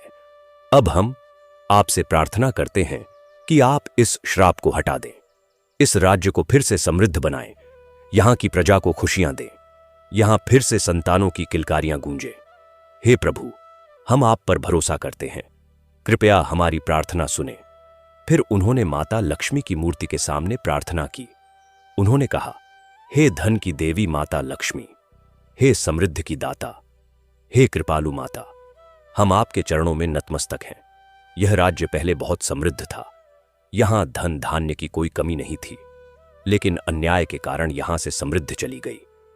अब जब न्याय हो गया है तो हम आपसे प्रार्थना करते हैं कि आप इस राज्य में फिर से वास करें, यहां फिर से धन धान्य लाएं, यहां के खेतों में फिर से सोना उगाएं, यहां के व्यापार को फिर से बढ़ाएं।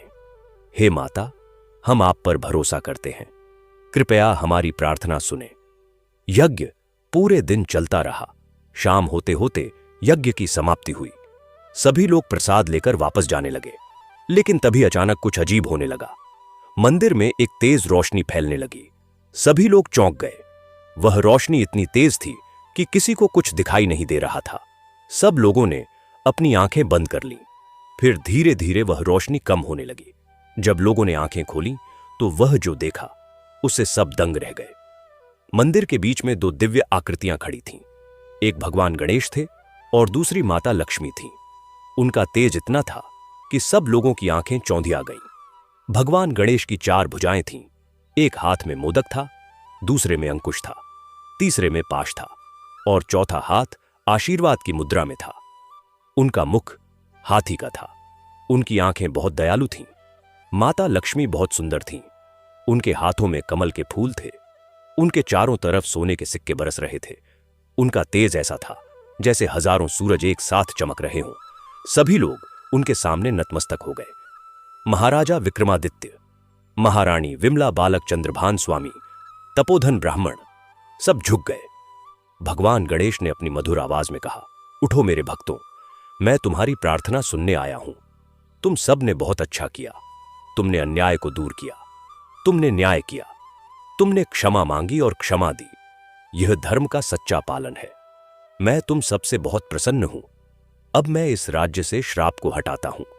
अब से इस राज्य में फिर से संतानें होंगी, बच्चे स्वस्थ रहेंगे और जो लोग दूसरे राज्यों से यहां आएंगे उनके बच्चे भी स्वस्थ रहेंगे। यह सुनकर सभी लोगों की आंखों में खुशी के आंसू आ गए। माता लक्ष्मी ने भी अपनी कोमल आवाज में कहा, मैं भी तुम सबसे बहुत प्रसन्न हूं। तुमने धर्म का पालन किया, तुमने सच्चाई का साथ दिया। अब मैं इस राज्य में फिर से वास करूंगी। यहां फिर से समृद्धि आएगी, खेतों में फिर से अच्छी फसल होगी, व्यापार फिर से बढ़ेगा, धन धान्य की कोई कमी नहीं होगी। लेकिन याद रखना, धन का घमंड मत करना, हमेशा गरीबों की मदद करना और कभी किसी के साथ अन्याय मत करना। भगवान गणेश ने महाराजा विक्रमादित्य की तरफ देखा। उन्होंने कहा, राजन, तुमने आज बहुत बड़ा सबक सीखा है। तुमने जाना कि एक राजा का सबसे बड़ा धर्म क्या है? न्याय। चाहे सामने कोई भी हो, अमीर हो या गरीब, शक्तिशाली हो या कमजोर, सबको समान न्याय मिलना चाहिए। तुमने आज अपनी गलती स्वीकार की। यह एक राजा के लिए बहुत मुश्किल काम है, लेकिन तुमने किया, इसलिए मैं तुम्हें आशीर्वाद देता हूं। तुम जल्दी ही स्वस्थ हो जाओगे। तुम्हारा राज्य फिर से समृद्ध होगा और तुम्हारा नाम इतिहास में एक महान राजा के रूप में लिया जाएगा। फिर भगवान गणेश ने ब्राह्मण की तरफ देखा। उन्होंने कहा, पुत्र, तुम्हारे साथ बहुत अन्याय हुआ, तुम्हें बहुत कष्ट सहने पड़े, लेकिन तुमने धैर्य नहीं खोया, तुमने अपना धर्म नहीं छोड़ा और जब तुम्हें न्याय मिला तो तुमने बदले की भावना नहीं रखी, तुमने माफ कर दिया।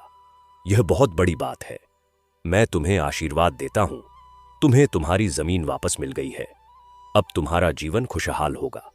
तुम्हें एक अच्छी पत्नी मिलेगी और तुम्हारे घर संतान होगी। तुम सुखी रहोगे। फिर भगवान गणेश ने स्वामी तपोधन की तरफ देखा। उन्होंने कहा, तपोधन, तुमने बहुत अच्छा काम किया। तुमने अपनी दिव्य दृष्टि का सही उपयोग किया। तुमने सत्य को सामने लाया। तुमने न्याय दिलाया। तुम एक सच्चे सन्यासी हो। मैं तुम्हें आशीर्वाद देता हूं। तुम्हारी तपस्या और बढ़ेगी। तुम्हें और भी सिद्धियां मिलेंगी और तुम संसार में धर्म का प्रचार करोगे। फिर माता लक्ष्मी ने बालक चंद्रभान को देखा। उन्होंने मुस्कुराते हुए कहा, यह बालक बहुत प्यारा है। यह बड़ा होकर एक महान राजा बनेगा। यह अपने पिता से भी अच्छा राजा होगा। यह न्यायप्रिय होगा, धर्मपरायण होगा और प्रजा का बहुत ख्याल रखेगा। मैं इसे आशीर्वाद देती हूं। इसका राज्य बहुत समृद्ध होगा। लेकिन एक बात याद रखना, जब यह राजा बनेगा तो इसे भी कठिन परीक्षाओं से गुजरना पड़ेगा। लेकिन अगर यह धर्म का पालन करेगा तो हम हमेशा इसके साथ रहेंगे। यह कहकर भगवान गणेश और माता लक्ष्मी ने सभी को आशीर्वाद दिया। फिर वह धीरे धीरे अंतर्ध्यान होने लगे। वह तेज रोशनी फिर से बढ़ने लगी। कुछ पलों में वह पूरी तरह गायब हो गए। मंदिर में फिर से सामान्य रोशनी थी, लेकिन सब लोगों के चेहरे पर खुशी और संतोष था। उन्होंने भगवान के साक्षात दर्शन किए थे। उन्होंने उनका आशीर्वाद प्राप्त किया था। उसी रात से तपोवन राज्य में बदलाव आने लगे। महाराजा विक्रमादित्य की तबीयत सुधरने लगी। उनकी बीमारी धीरे धीरे ठीक होने लगी। कुछ दिनों में वह पूरी तरह स्वस्थ हो गए। राज्य के खेतों में भी बदलाव दिखने लगे। जो खेत सूखे हुए थे वह फिर से हरे होने लगे। बारिश होने लगी, फसलें अच्छी होने लगीं। व्यापार भी फिर से चलने लगा। दूर दूर से व्यापारी आने लगे। बाजारों में फिर से रौनक आ गई। और सबसे बड़ी बात, जो गर्भवती महिलाएं थीं उन्हें स्वस्थ संतानें हुईं। जो बच्चे बीमार थे वह ठीक होने लगे। पूरे राज्य में खुशियां मनाई गईं। लोग भगवान गणेश और माता लक्ष्मी का धन्यवाद करने लगे। हर घर में दीपक जलाए गए, मिठाइयां बांटी गईं। पूरे राज्य में उत्सव का माहौल था। महाराजा विक्रमादित्य ने उस ब्राह्मण को उसकी जमीन वापस कर दी। साथ ही मंत्री रत्नाकर की सारी संपत्ति भी उसे दे दी। ब्राह्मण अब एक समृद्ध आदमी बन गया। उसने अपनी जमीन पर फिर से खेती शुरू की। महाराजा ने उसे राजमहल में विशेष सम्मान दिया। पूरी प्रजा उसका सम्मान करने लगी। कुछ महीनों बाद उस ब्राह्मण की शादी हो गई। उसे एक बहुत अच्छी पत्नी मिली। वह बहुत खुश रहने लगा। भगवान गणेश का आशीर्वाद सच हो रहा था। स्वामी तपोधन ने कुछ दिन और तपोवन राज्य में बिताए। उन्होंने देखा कि सब कुछ सामान्य हो गया है। राज्य फिर से समृद्ध हो रहा है। प्रजा खुश है। महाराजा स्वस्थ हैं। अब उनका काम यहां खत्म हो गया था। उन्होंने महाराजा से विदा लेने का फैसला किया। जब महाराजा को पता चला तो वह बहुत दुखी हुए। उन्होंने कहा, महात्मा, आपने हमारे राज्य का बहुत बड़ा उपकार किया है। अगर आप न होते तो हमारा राज्य कभी नहीं बचता। कृपया आप यहीं रहिए, हम आपकी सेवा करेंगे। स्वामी तपोधन ने मुस्कुराते हुए कहा, राजन, मैं एक सन्यासी हूं। मेरा काम है घूमना और लोगों की मदद करना। मैं एक जगह नहीं रह सकता, लेकिन मैं आपको विश्वास दिलाता हूं कि मैं हमेशा आपके और आपके राज्य के लिए प्रार्थना करूंगा, और जब भी जरूरत होगी मैं जरूर आऊंगा। महाराजा की आंखों में आंसू आ गए। उन्होंने स्वामी तपोधन के चरण छुए। उन्होंने कहा, महात्मा, आप हमारे लिए भगवान के समान हैं।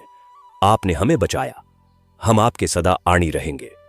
स्वामी तपोधन ने उन्हें आशीर्वाद दिया। फिर उन्होंने बालक चंद्रभान को गले लगाया। बालक रो रहा था। वह नहीं चाहता था कि स्वामी तपोधन जाएं। स्वामी तपोधन ने उससे कहा, बेटा, तुम रो मत। तुम्हें बड़ा होकर एक महान राजा बनना है। याद रखना, जो कुछ मैंने तुम्हें सिखाया है उसे कभी मत भूलना। हमेशा सच बोलना, हमेशा धर्म का पालन करना और हमेशा न्याय करना।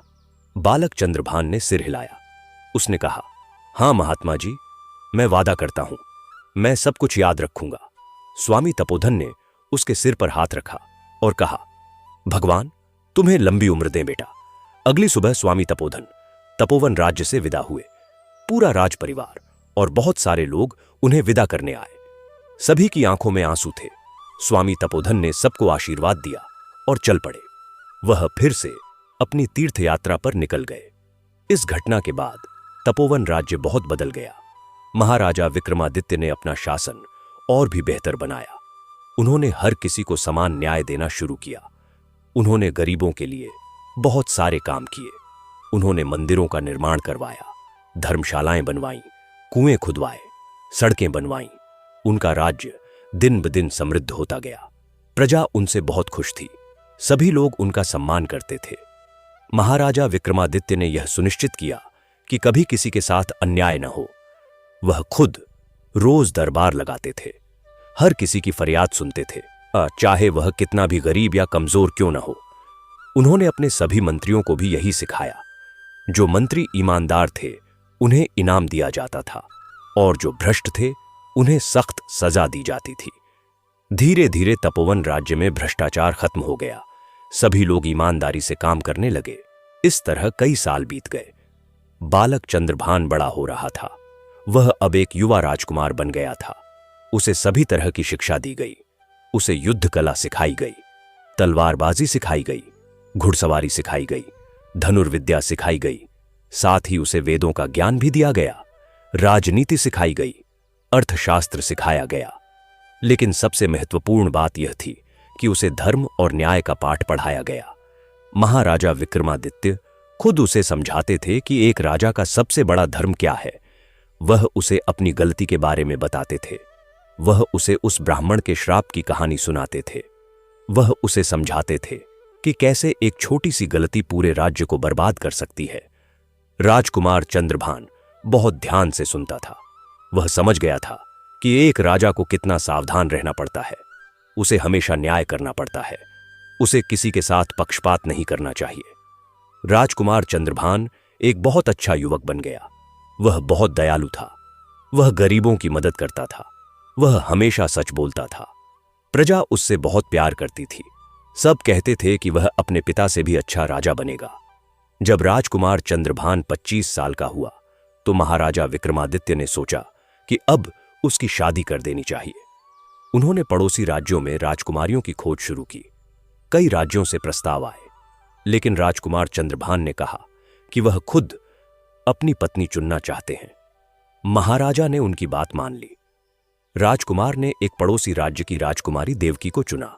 राजकुमारी देवकी बहुत सुंदर और गुणवती थी। वह बहुत संस्कारी थी। वह रोज भगवान की पूजा करती थी। वह बहुत दयालु थी। राजकुमार चंद्रभान और राजकुमारी देवकी की शादी बहुत धूमधाम से हुई। पूरे राज्य में उत्सव मनाया गया। दोनों बहुत खुश थे। शादी के बाद राजकुमारी देवकी तपोवन राज्य आ गईं। वह बहुत जल्दी सबके दिल में घर कर गईं। महारानी विमला उन्हें बहुत प्यार करती थीं। महाराजा विक्रमादित्य भी उनसे बहुत खुश थे। राजकुमारी देवकी ने राजमहल में एक छोटा सा मंदिर बनवाया।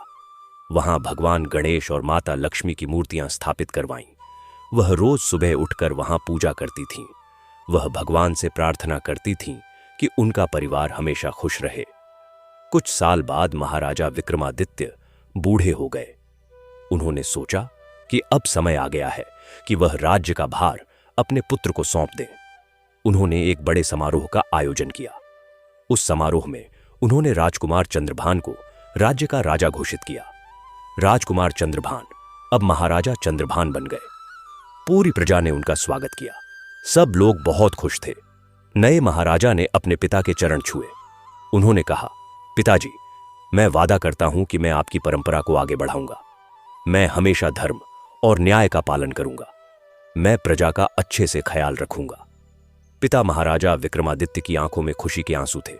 उन्होंने कहा, बेटा, मुझे तुम पर पूरा भरोसा है। तुम एक महान राजा बनोगे। भगवान तुम्हें लंबी उम्र दे। महाराजा चंद्रभान ने अपना शासन बहुत अच्छे से शुरू किया। वह अपने पिता से भी बेहतर साबित हुए। वह रोज दरबार लगाते थे, हर किसी की सुनते थे, न्याय देते थे। उन्होंने राज्य में कई सुधार किए, नए स्कूल खुलवाए, अस्पताल बनवाए, सड़कें बनवाईं, व्यापार को बढ़ावा दिया, किसानों की मदद की। उनका राज्य दिन ब दिन समृद्ध होता गया। लेकिन एक बात थी जो महाराजा चंद्रभान और महारानी देवकी को परेशान करती थी। उनकी शादी को 10 साल हो गए थे, लेकिन अभी तक उन्हें कोई संतान नहीं हुई थी। यह बात महाराजा चंद्रभान को बहुत चिंतित करती थी। वह सोचते थे कि अगर उन्हें कोई संतान नहीं हुई तो राज्य का क्या होगा? कौन उनके बाद राज्य संभालेगा? उन्होंने कई वैद्यों को बुलवाया, कई हकीमों से इलाज करवाया, लेकिन कुछ भी काम नहीं आया। महारानी देवकी भी बहुत दुखी रहती थीं। वह रोज भगवान गणेश और माता लक्ष्मी से प्रार्थना करती थीं। वह कहती थीं, हे प्रभु, हे माता, हमारे पास सब कुछ है, राज्य है, धन है, सम्मान है, लेकिन एक चीज की कमी है, संतान की। कृपया हमें एक संतान दीजिए। हम आपके सदा आभारी रहेंगे। लेकिन फिर भी कुछ नहीं हो रहा था। महाराजा चंद्रभान ने अपने पिता से भी इस बारे में बात की। पिता महाराजा विक्रमादित्य ने उन्हें समझाया। उन्होंने कहा, बेटा, धैर्य रखो, सब कुछ भगवान की इच्छा से होता है। तुम बस अपना कर्तव्य करो, प्रजा का ख्याल रखो, धर्म का पालन करो, बाकी सब भगवान पर छोड़ दो। महाराजा चंद्रभान ने पिता की बात मानी। उन्होंने अपने काम में और भी मन लगाया। उन्होंने राज्य के लिए और भी अच्छे काम किए। एक दिन की बात है, महाराजा चंद्रभान दरबार में बैठे थे। वह किसी मामले की सुनवाई कर रहे थे। तभी एक आदमी आया। वह बहुत परेशान लग रहा था। उसने महाराजा से कहा, महाराज, मैं दूसरे राज्य से आया हूं। मैं यहां व्यापार करने आया था। मेरे साथ मेरा छोटा बेटा भी था। लेकिन जब से मैं यहां आया हूं, तब से मेरे बेटे की तबीयत खराब हो गई है। वह बहुत बीमार हो गया है। मैंने कई वैद्यों को दिखाया, लेकिन कोई फायदा नहीं हुआ। यह सुनकर महाराजा चंद्रभान चौंक गए। उन्हें अपने पिता की कहानी याद आ गई। उस ब्राह्मण के श्राप की याद आ गई। उन्होंने उस आदमी से कहा, तुम पड़ोसी राज्य में चले जाओ। देखो, वहां तुम्हारे बेटे की तबीयत ठीक होती है या नहीं। अगर ठीक हो जाए तो मुझे जरूर बताना। वह आदमी चला गया। 2 दिन बाद वह वापस आया। उसने कहा, महाराज, मैं पड़ोसी राज्य गया था। वहां मेरे बेटे की तबीयत ठीक हो गई, बिल्कुल ठीक हो गई। लेकिन जैसे ही मैं वापस आपके राज्य में आया, मेरे बेटे की तबीयत फिर से खराब हो गई। यह बहुत अजीब बात है। यह सुनकर महाराजा चंद्रभान की चिंता और बढ़ गई। उन्हें लगा कि शायद वह श्राप फिर से सक्रिय हो गया है, लेकिन कैसे? भगवान गणेश और माता लक्ष्मी ने तो उस श्राप को हटा दिया था। फिर यह सब क्यों हो रहा है? महाराजा चंद्रभान ने तुरंत अपने मंत्रियों और सलाहकारों को बुलवाया। उन्होंने इस समस्या के बारे में बात की। सब लोग भी बहुत चिंतित हो गए। उनमें से एक बूढ़े मंत्री ने कहा, महाराज, मैं आपके पिता के समय से राज्य में हूं। मुझे वह सारी घटना याद है। मुझे याद है कि भगवान गणेश और माता लक्ष्मी ने जब आशीर्वाद दिया था, तो उन्होंने एक बात कही थी। उन्होंने कहा था कि आपको भी कठिन परीक्षाओं से गुजरना पड़ेगा, लेकिन अगर आप धर्म का पालन करेंगे तो वह हमेशा आपके साथ रहेंगे। शायद यह वही परीक्षा है महाराज। महाराजा चंद्रभान ने पूछा, लेकिन मैंने तो कोई गलती नहीं की। मैंने हमेशा धर्म का पालन किया है। मैंने हमेशा न्याय दिया है। फिर यह सब क्यों हो रहा है? बूढ़े मंत्री ने कहा, महाराज, शायद यह किसी और कारण से हो रहा है। शायद आपके पिता के समय में कोई ऐसा काम हुआ हो जिसका प्रायश्चित अभी तक नहीं हुआ, या फिर शायद कोई और श्राप है जिसके बारे में हमें नहीं पता। महाराजा ने कहा, तो हमें क्या करना चाहिए? मंत्री ने कहा, महाराज, मेरी सलाह है कि आप अपने राज्य के सभी पुराने दस्तावेजों को देखें। शायद वहां कुछ सुराग मिल जाए, और साथ ही आप फिर से भगवान गणेश और माता लक्ष्मी से प्रार्थना करें। वही आपकी मदद कर सकते हैं। महाराजा चंद्रभान ने मंत्री की सलाह मानी। उन्होंने राज्य के सभी पुराने दस्तावेजों को निकलवाया। कई दिनों तक वह और उनके सलाहकार उन दस्तावेजों को देखते रहे, लेकिन उन्हें कुछ भी ऐसा नहीं मिला जो इस समस्या को समझा सके। फिर उन्होंने अपने पिता से बात की। पिता महाराजा विक्रमादित्य अब बहुत बूढ़े हो गए थे। उनकी याददाश्त भी कमजोर हो गई थी। लेकिन जब उन्होंने अपने बेटे की समस्या सुनी तो वह भी बहुत चिंतित हो गए। उन्होंने कहा, बेटा, मुझे तो कुछ याद नहीं आ रहा, लेकिन हां, एक बात है, तुम्हारे दादाजी के समय में कुछ ऐसा हुआ था, लेकिन मुझे ठीक से याद नहीं। तुम्हें उस बारे में पता करना चाहिए। महाराजा चंद्रभान ने पूछा, दादाजी के समय में क्या हुआ था? पिता ने कहा, मुझे ठीक से याद नहीं बेटा, लेकिन मैंने सुना था कि तुम्हारे दादाजी ने किसी सन्यासी का अपमान किया था। उस सन्यासी ने भी राज्य को श्राप दिया था, लेकिन उसके बाद क्या हुआ मुझे नहीं पता। तुम्हारे दादाजी की मृत्यु हो गई और यह बात भुला दी गई। महाराजा चंद्रभान को बहुत आश्चर्य हुआ। उन्होंने कहा, तो क्या यह समस्या उस पुराने श्राप की वजह से है? लेकिन इतने सालों बाद यह श्राप अचानक सक्रिय क्यों हो गया? महाराजा चंद्रभान ने फैसला किया कि वह अपने दादाजी के बारे में और जानकारी इकट्ठा करेंगे। उन्होंने राज्य के सबसे बूढ़े लोगों को बुलवाया। उनमें से एक बहुत बूढ़ा आदमी था। उसका नाम रामदास था। वह लगभग 90 साल का था। उसने महाराजा के दादाजी के समय को देखा था। महाराजा ने उससे पूछा, रामदास काका, क्या आपको मेरे दादाजी के बारे में कुछ याद है? क्या उन्होंने किसी सन्यासी का अपमान किया था?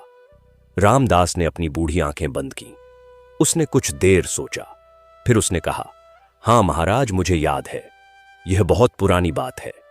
मैं उस समय बहुत छोटा था, लेकिन मुझे वह घटना अभी तक याद है। आपके दादाजी महाराजा सूर्यभान बहुत घमंडी थे। वह अपनी ताकत और धन पर बहुत घमंड करते थे। एक दिन एक सन्यासी राजमहल में आए।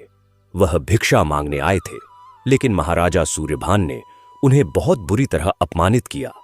उन्होंने कहा कि सन्यासी तो बेकार के लोग होते हैं, वह काम नहीं करते, बस भीख मांगते हैं। उन्होंने उस सन्यासी को राजमहल से बाहर निकलवा दिया। सन्यासी एक बहुत गुस्सा हो गए। उन्होंने महाराजा सूर्यभान को श्राप दिया। उन्होंने कहा कि तुम्हारे वंश में कभी खुशहाली नहीं रहेगी, तुम्हारे वंश को संतान सुख नहीं मिलेगा, यह श्राप पीढ़ी दर पीढ़ी चलता रहेगा। महाराजा चंद्रभान यह सुनकर बहुत हैरान रह गए। उन्होंने पूछा, फिर क्या हुआ काका? रामदास ने कहा, फिर क्या होना था महाराज। महाराजा सूर्यभान ने उस श्राप की परवाह नहीं की। वह अपने घमंड में ही रहे। कुछ सालों बाद उनकी मृत्यु हो गई। फिर आपके पिता महाराजा विक्रमादित्य राजा बने। उन्हें भी संतान में बहुत समस्याएं आईं, लेकिन फिर स्वामी तपोधन आए और उन्होंने उस ब्राह्मण के श्राप को हटवाया। लेकिन वह पुराना श्राप जो आपके दादाजी को मिला था वह अभी भी है, वह कभी नहीं हटा। महाराजा चंद्रभान को समझ आ गया।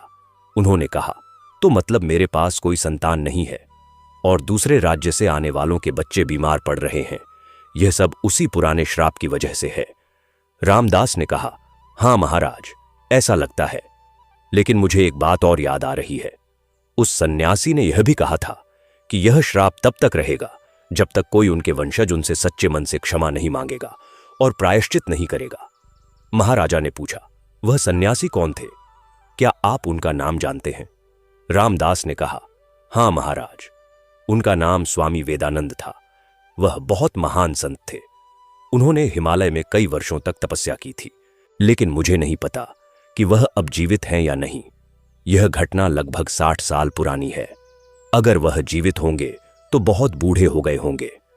महाराजा चंद्रभान को अब सब कुछ समझ आ गया था। उन्हें एहसास हुआ कि उनके दादाजी ने जो गलती की थी उसका खामियाजा पूरा वंश भुगत रहा है। भगवान गणेश और माता लक्ष्मी ने एक श्राप तो हटा दिया था, लेकिन यह दूसरा श्राप अभी भी सक्रिय था। और अब जब महाराजा चंद्रभान को संतान नहीं हो रही थी तो यह श्राप फिर से अपना असर दिखा रहा था। महाराजा ने तुरंत अपने मंत्रियों को बुलाया। उन्होंने कहा, हमें स्वामी वेदानंद को ढूंढना होगा। अगर वह जीवित हैं तो हमें उनसे क्षमा मांगनी होगी, हमें प्रायश्चित करना होगा, तभी यह श्राप हट सकता है। मंत्रियों ने कहा, लेकिन महाराज, यह घटना 60 साल पुरानी है। अगर उस समय स्वामी वेदानंद की उम्र 40-50 साल रही होगी तो अब वह 100 साल के हो गए होंगे। क्या इतनी उम्र में कोई जीवित रह सकता है? महाराजा ने कहा, संत महात्माओं के बारे में कुछ नहीं कहा जा सकता। उनकी आयु बहुत लंबी होती है। हमें कोशिश तो करनी ही चाहिए। अगर वह नहीं मिले तो हम उनके किसी शिष्य को ढूंढेंगे या फिर उनके आश्रम में जाकर प्रायश्चित करेंगे। महाराजा चंद्रभान ने अपने सबसे भरोसेमंद सेनापति को बुलाया। उन्होंने कहा, सेनापति, तुम कुछ लोगों को लेकर स्वामी वेदानंद की खोज में निकलो।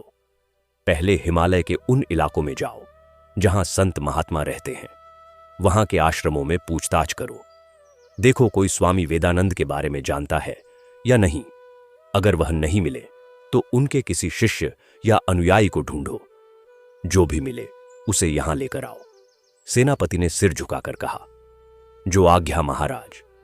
अगले दिन सेनापति कुछ सैनिकों के साथ स्वामी वेदानंद की खोज में निकल पड़ा। वह पहले तपोवन राज्य के उत्तर में गया, वहां से हिमालय की तरफ बढ़ा। उसने रास्ते में कई गांवों में पूछताछ की। उसने कई मंदिरों में पूछा, लेकिन किसी को भी स्वामी वेदानंद के बारे में कुछ नहीं पता था।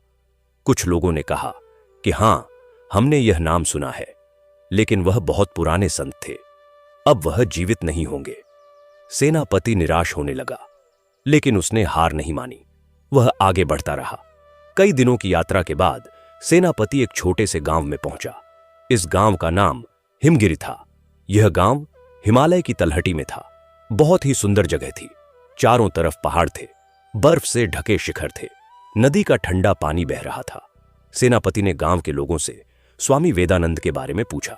एक बूढ़े आदमी ने कहा, हां, मैं स्वामी वेदानंद के बारे में जानता हूं। वह यहीं पास में एक गुफा में रहते थे, लेकिन यह बहुत पुरानी बात है। अब मुझे नहीं पता कि वह जीवित हैं या नहीं। सेनापति की आंखों में चमक आ गई। उसने पूछा, वह गुफा कहां है? बूढ़े आदमी ने कहा, यहां से लगभग 10 किलोमीटर ऊपर पहाड़ पर, लेकिन रास्ता बहुत खतरनाक है, वहां जाना आसान नहीं है। सेनापति ने कहा, कोई बात नहीं, मुझे वहां जाना ही होगा। कृपया मुझे रास्ता बता दीजिए। बूढ़े आदमी ने रास्ता बताया। सेनापति ने अपने सैनिकों को वहीं रुकने का आदेश दिया। उसने सोचा कि वह अकेला ही जाएगा। संत से मिलने के लिए बहुत सारे सैनिकों को ले जाना उचित नहीं था। अगली सुबह सेनापति उस गुफा की तरफ चल पड़ा। रास्ता सचमुच बहुत मुश्किल था।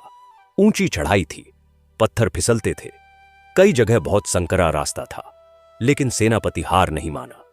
वह धीरे धीरे ऊपर चढ़ता रहा। लगभग 4 घंटे की मुश्किल चढ़ाई के बाद वह उस जगह पहुंच गया जहां गुफा होनी चाहिए थी। उसने चारों तरफ देखा। वहां सचमुच एक गुफा थी। गुफा के बाहर एक छोटा सा स्थान था। वहां कुछ पेड़ थे, एक छोटा सा झरना था। सब कुछ बहुत शांत और पवित्र लग रहा था। सेनापति धीरे धीरे गुफा की तरफ बढ़ा। गुफा के बाहर एक त्रिशूल गड़ा हुआ था। यह संकेत था कि यहां कोई संत रहता है। सेनापति ने आवाज लगाई, महात्मा जी, कोई है क्या? मैं अंदर आ सकता हूं? कुछ देर तक कोई जवाब नहीं आया। सेनापति ने फिर आवाज लगाई। इस बार गुफा के अंदर से एक आवाज आई, आओ पुत्र, अंदर आओ। सेनापति ने अंदर कदम रखा। गुफा के अंदर अंधेरा था, लेकिन एक कोने में एक दीपक जल रहा था। उस दीपक की रोशनी में सेनापति ने एक बहुत बूढ़े संत को देखा। वह ध्यान की मुद्रा में बैठे थे। उनकी लंबी सफेद दाढ़ी थी। उनके बाल भी सफेद हो गए थे। उनका चेहरा झुर्रियों से भरा हुआ था, लेकिन उनकी आंखों में एक अलग ही चमक थी। वह चमक उनकी आध्यात्मिक शक्ति को दर्शाती थी। सेनापति ने उनके सामने सिर झुकाया। उसने कहा, प्रणाम महात्मा जी, क्या आप स्वामी वेदानंद हैं? बूढ़े संत ने आंखें खोली। उन्होंने सेनापति को देखा, फिर धीरे से मुस्कुराए। उन्होंने कहा, हां पुत्र, मैं स्वामी वेदानंद हूं। बताओ तुम कौन हो और यहां क्यों आए हो? सेनापति की खुशी का ठिकाना नहीं रहा। वह इतने दिनों की खोज के बाद आखिरकार स्वामी वेदानंद को ढूंढ ही लिया था। उसने कहा, महात्मा जी, मैं तपोवन राज्य से आया हूं। मैं महाराजा चंद्रभान का सेनापति हूं। महाराजा ने मुझे आपको ढूंढने के लिए भेजा है। स्वामी वेदानंद ने पूछा, तपोवन राज्य? तुम्हारे महाराजा ने मुझे क्यों ढूंढा? सेनापति ने कहा, महात्मा जी, यह एक लंबी कहानी है, कृपया मुझे बताने दीजिए। फिर सेनापति ने पूरी कहानी सुनाई। उसने बताया कि कैसे महाराजा सूर्यभान ने स्वामी वेदानंद का अपमान किया था, कैसे उन्होंने श्राप दिया था, कैसे उस श्राप की वजह से अब महाराजा चंद्रभान को संतान नहीं हो रही है, कैसे दूसरे राज्यों से आने वाले बच्चे बीमार पड़ रहे हैं, और कैसे महाराजा चंद्रभान अब उनसे क्षमा मांगना चाहते हैं और प्रायश्चित करना चाहते हैं। स्वामी वेदानंद ने सब कुछ ध्यान से सुना। जब सेनापति ने कहानी खत्म की तो उन्होंने गहरी सांस ली। उन्होंने कहा, हां पुत्र, मुझे वह घटना याद है। मैं उस दिन तपोवन राज्य में भिक्षा मांगने गया था। मैं बहुत साल बाद अपनी तपस्या से निकला था। मैं सोच रहा था कि संसार में फिर से घूमूंगा, लोगों को धर्म का उपदेश दूंगा। लेकिन जब मैं राजमहल पहुंचा तो वहां के राजा महाराजा सूर्यभान ने मेरा बहुत बुरा अपमान किया। उन्होंने मुझे बेकार कहा। उन्होंने कहा कि सन्यासी काम नहीं करते, बस भीख मांगते हैं। उन्होंने मुझे धक्का देकर बाहर निकलवा दिया। मुझे बहुत बुरा लगा। मैं गुस्से में आ गया। मैंने उन्हें श्राप दे दिया। लेकिन बाद में मुझे अपनी गलती का एहसास हुआ। एक सन्यासी को गुस्सा नहीं करना चाहिए, उसे क्रोध पर नियंत्रण रखना चाहिए। लेकिन उस समय मैं अपने गुस्से को नियंत्रित नहीं कर पाया। मैंने एक श्राप दे दिया जो पीढ़ियों तक चलता रहेगा। मुझे बहुत पछतावा हुआ। मैं वापस हिमालय आ गया। मैंने सोचा कि मैं यहीं रहूंगा और अपनी गलती का प्रायश्चित करूंगा। मैंने फिर कभी हिमालय नहीं छोड़ी। मैं यहीं इस गुफा में रहता हूं, तपस्या करता हूं, भगवान से प्रार्थना करता हूं। सेनापति ने कहा, महात्मा जी, तो क्या आप अपना श्राप वापस ले लेंगे? महाराजा चंद्रभान आपसे सच्चे मन से क्षमा मांगना चाहते हैं। वह अपने दादाजी की गलती के लिए प्रायश्चित करना चाहते हैं। कृपया आप हमारे साथ तपोवन राज्य चलिए। स्वामी वेदानंद ने कहा, पुत्र, मैं अब बहुत बूढ़ा हो गया हूं। मैं इतनी लंबी यात्रा नहीं कर सकता, और वैसे भी मैंने प्रण लिया है कि मैं फिर कभी हिमालय नहीं छोड़ूंगा। लेकिन अगर तुम्हारे महाराजा सच्चे मन से क्षमा मांगना चाहते हैं तो उन्हें यहां आना होगा। उन्हें खुद यहां आकर मुझसे मिलना होगा। तभी मैं उनकी सच्चाई को परख सकता हूं, और अगर मुझे लगा कि वह सचमुच सच्चे मन से पछता रहे हैं तो मैं उनसे बात करूंगा, देखूंगा कि क्या किया जा सकता है। सेनापति ने कहा, ठीक है महात्मा जी, मैं महाराजा को यह बात बता दूंगा, वह जरूर यहां आएंगे। स्वामी वेदानंद ने कहा, ठीक है पुत्र, मैं यहां इंतजार करूंगा, लेकिन एक बात याद रखना, महाराजा को अकेले आना होगा, कोई सैनिक कोई मंत्री साथ नहीं होना चाहिए। यह यात्रा उन्हें अकेले ही करनी होगी, यह उनकी परीक्षा होगी। सेनापति ने सिर झुकाकर कहा, जैसी आपकी आज्ञा महात्मा जी, मैं यह बात महाराजा को बता दूंगा। सेनापति ने स्वामी वेदानंद को प्रणाम किया और वापस नीचे उतरने लगा। उसे बहुत खुशी हो रही थी कि उसे स्वामी वेदानंद मिल गए। अब महाराजा को उनसे मिलना होगा और क्षमा मांगनी होगी। कुछ दिनों में सेनापति वापस तपोवन राज्य पहुंच गया। उसने महाराजा चंद्रभान को सारी बातें बताईं। महाराजा बहुत खुश हुए कि स्वामी वेदानंद जीवित हैं, लेकिन उन्हें यह भी चिंता हुई कि उन्हें अकेले इतनी लंबी और खतरनाक यात्रा करनी होगी। महारानी देवकी ने कहा, महाराज, यह यात्रा बहुत मुश्किल है और आप अकेले जा रहे हैं, अगर कुछ हो गया तो। महाराजा ने कहा, रानी, मुझे यह यात्रा करनी ही होगी, यह हमारे वंश का प्रायश्चित है। मेरे दादाजी ने जो गलती की थी उसे मुझे सुधारना होगा। अगर मैं यह नहीं करूंगा तो हमारे वंश का भविष्य अंधकारमय रहेगा। मुझे जाना ही होगा। महारानी देवकी की आंखों में आंसू आ गए, लेकिन उन्होंने महाराजा का फैसला स्वीकार कर लिया। उन्होंने कहा, ठीक है महाराज, लेकिन आप सावधानी से जाना और जल्दी वापस आना। मैं आपके लिए रोज प्रार्थना करूंगी। महाराजा ने अपनी पत्नी को गले लगाया। उन्होंने कहा, चिंता मत करो, मैं जल्दी वापस आऊंगा और इस बार मैं उस श्राप को हटाकर ही आऊंगा। महाराजा चंद्रभान ने अपनी यात्रा की तैयारी शुरू कर दी। उन्होंने साधारण कपड़े पहने, कोई राजसी वस्त्र नहीं, कोई आभूषण नहीं। वह एक साधारण यात्री की तरह दिखना चाहते थे। उन्होंने एक छोटी सी पोटली में कुछ कपड़े और खाने का सामान रखा। उन्होंने अपने पिता महाराजा विक्रमादित्य के चरण छुए। पिता ने उन्हें आशीर्वाद दिया। उन्होंने कहा, बेटा जाओ और सफल होकर लौटो। तुम अपने वंश का उद्धार करने जा रहे हो। भगवान तुम्हारे साथ हैं। महाराजा ने अपनी पत्नी को भी गले लगाया। महारानी देवकी रो रही थी। महाराजा ने उनके आंसू पोंछे और कहा, मैं जल्दी वापस आऊंगा, तुम चिंता मत करो, राज्य का ख्याल रखना। फिर महाराजा चंद्रभान अपनी यात्रा पर निकल पड़े। वह बिल्कुल अकेले थे, कोई सैनिक नहीं, कोई सेवक नहीं, बस वह और उनका विश्वास। उन्होंने सोचा कि यह यात्रा न केवल स्वामी वेदानंद से मिलने की है, बल्कि यह एक आत्मखोज की यात्रा भी है। यह यात्रा उन्हें दिखाएगी कि वह कितने मजबूत हैं। यह यात्रा उनकी परीक्षा होगी। महाराजा चंद्रभान पहले उत्तर दिशा में चले। उन्होंने कई गांवों को पार किया।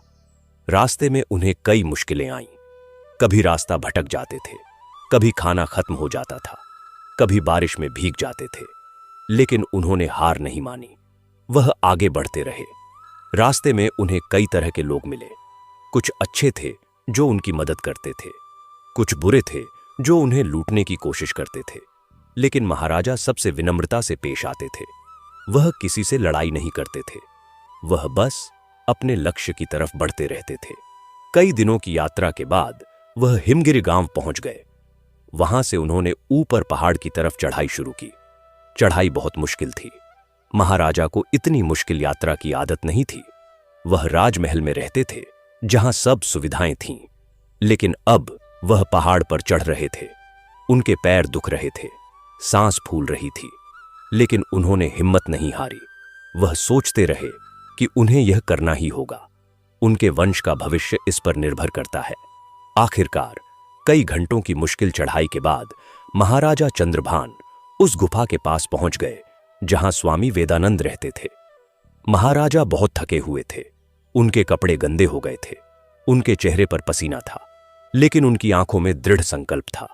उन्होंने गुफा के बाहर आवाज लगाई, महात्मा जी, मैं तपोवन का राजा चंद्रभान हूं, मैं आपसे मिलने आया हूं। गुफा के अंदर से आवाज आई, आओ राजन, अंदर आओ। महाराजा चंद्रभान गुफा के अंदर गए। वहां उन्होंने स्वामी वेदानंद को देखा। स्वामी वेदानंद ध्यान में बैठे थे। महाराजा उनके सामने घुटनों के बल बैठ गए। उन्होंने स्वामी वेदानंद के चरणों में सिर रख दिया। उनकी आंखों से आंसू बह निकले। उन्होंने कहा, महात्मा जी, मुझे माफ कर दीजिए। मेरे दादाजी ने आपके साथ बहुत बड़ा अन्याय किया। उन्होंने आपका अपमान किया। उन्होंने एक सन्यासी का अपमान किया, जो सबसे बड़ा पाप है। मैं उनकी गलती के लिए क्षमा मांगता हूं। मैं आपसे हाथ जोड़कर विनती करता हूं कि आप हमारे वंश को माफ कर दीजिए। आप अपना श्राप वापस ले लीजिए। हम आपके सदा आड़नी रहेंगे। स्वामी वेदानंद ने आंखें खोली। उन्होंने महाराजा चंद्रभान को देखा। महाराजा की हालत देखकर उन्हें दया आ गई। वह समझ गए कि यह युवा राजा सचमुच सच्चे मन से क्षमा मांगने आया है। उसने इतनी मुश्किल यात्रा अकेले की है, यह उसकी सच्चाई का प्रमाण है। स्वामी वेदानंद ने महाराजा का सिर उठाया। उन्होंने कहा, उठो राजन, बैठो। महाराजा उठकर बैठ गए। स्वामी वेदानंद ने उन्हें पानी दिया। महाराजा ने पानी पिया। फिर स्वामी वेदानंद ने कहा, राजन, मैं तुम्हारी सच्चाई देख सकता हूं। तुमने बहुत मुश्किल यात्रा करके यहां आए हो। तुम सच्चे मन से क्षमा मांग रहे हो। यह बहुत बड़ी बात है। लेकिन एक श्राप को वापस लेना इतना आसान नहीं है। जो कहा जा चुका है वह हो चुका है। लेकिन हां, अगर तुम कुछ शर्तें पूरी करो तो शायद उस श्राप का प्रभाव कम किया जा सकता है। महाराजा ने तुरंत कहा, मैं कुछ भी करने को तैयार हूं महात्मा जी, आप बस बताइए। स्वामी वेदानंद ने कहा, पहली शर्त यह है कि तुम्हें हर साल एक बड़े यज्ञ का आयोजन करना होगा। उस यज्ञ में भगवान शिव की पूजा करनी होगी। दूसरी शर्त यह है कि तुम्हें हर महीने गरीबों और जरूरतमंदों को भोजन कराना होगा। तीसरी शर्त यह है कि तुम्हें सन्यासियों और साधुओं का हमेशा सम्मान करना होगा। चौथी शर्त यह है कि तुम्हें भगवान गणेश और माता लक्ष्मी की रोज पूजा करनी होगी। और पांचवीं और सबसे महत्वपूर्ण शर्त यह है कि तुम्हें अपने राज्य में न्याय और धर्म का पालन हमेशा करना होगा। कभी किसी के साथ अन्याय नहीं होना चाहिए। अगर तुम यह सब करोगे तो मैं भगवान से प्रार्थना करूंगा कि वह तुम्हारे वंश को संतान सुख दे। महाराजा चंद्रभान ने कहा, मैं यह सब करने का वादा करता हूं महात्मा जी। मैं अपने पूरे जीवन में इन शर्तों का पालन करूंगा। स्वामी वेदानंद ने मुस्कुराते हुए कहा, तथास्तु राजन, मैं तुम्हें आशीर्वाद देता हूं। तुम जल्दी ही पिता बनोगे। तुम्हारे राज्य में फिर से संतानों की किलकारियां गूंजेंगी और दूसरे राज्यों से आने वालों के बच्चे भी स्वस्थ रहेंगे। लेकिन याद रखना, अगर तुमने या तुम्हारे वंश में किसी ने इन शर्तों को तोड़ा तो फिर से श्राप सक्रिय हो जाएगा। महाराजा ने सिर झुकाकर कहा, मैं हमेशा याद रखूंगा महात्मा जी। मैं और मेरा वंश हमेशा इन शर्तों का पालन करेगा। स्वामी वेदानंद ने महाराजा के सिर पर हाथ रखा। उन्होंने आशीर्वाद दिया। महाराजा को लगा जैसे एक दिव्य शक्ति उनके अंदर प्रवेश कर गई है। उन्हें बहुत शांति महसूस हुई। उनकी सारी थकान दूर हो गई। स्वामी वेदानंद ने कहा, अब जाओ राजन, अपने राज्य वापस जाओ। अपनी प्रतिज्ञा पूरी करो। भगवान तुम्हारे साथ हैं। महाराजा चंद्रभान ने स्वामी वेदानंद के चरण छुए। फिर वह वापस अपनी यात्रा पर निकल पड़े। इस बार उनके मन में एक नई उम्मीद थी, एक नया विश्वास था। कुछ दिनों में महाराजा चंद्रभान तपोवन राज्य वापस पहुंच गए। महारानी देवकी और पूरा राज परिवार उनका इंतजार कर रहा था। जब उन्होंने महाराजा को देखा तो सबकी खुशी का ठिकाना नहीं रहा। महारानी देवकी दौड़कर महाराजा के पास गई। उन्होंने उन्हें गले लगाया। उन्होंने कहा, आप वापस आ गए। मैं बहुत चिंतित थी। महाराजा ने मुस्कुराते हुए कहा, मैं वादा किया था कि मैं वापस आऊंगा और मैं अच्छी खबर लेकर आया हूं। स्वामी वेदानंद ने हमें माफ कर दिया है। उन्होंने हमें आशीर्वाद दिया है। अब हमें जल्दी ही संतान सुख मिलेगा। यह सुनकर महारानी देवकी की आंखों में खुशी के आंसू आ गए। पूरे राजमहल में खुशी की लहर दौड़ गई। महाराजा चंद्रभान ने अपनी प्रतिज्ञा पूरी करनी शुरू कर दी। उन्होंने एक बड़े यज्ञ का आयोजन किया। भगवान शिव की पूजा की। उन्होंने गरीबों को भोजन कराना शुरू किया, सन्यासियों का सम्मान किया और सबसे महत्वपूर्ण बात, उन्होंने भगवान गणेश और माता लक्ष्मी की रोज पूजा शुरू कर दी। महारानी देवकी भी उनके साथ पूजा करती थीं। वह रोज प्रार्थना करती थीं, हे गणपति बाप्पा, हे माता लक्ष्मी, हमें संतान सुख दीजिए। हमारे राज्य को खुशहाल बनाइए। हमारे राज्य में फिर से बच्चों की किलकारियां गूंजे। और फिर एक दिन चमत्कार हो गया। कुछ महीनों बाद महारानी देवकी को पता चला कि वह गर्भवती है। यह खबर सुनकर पूरे राज्य में खुशी छा गई। महाराजा चंद्रभान की खुशी का ठिकाना नहीं रहा। उन्होंने भगवान गणेश और माता लक्ष्मी का धन्यवाद किया।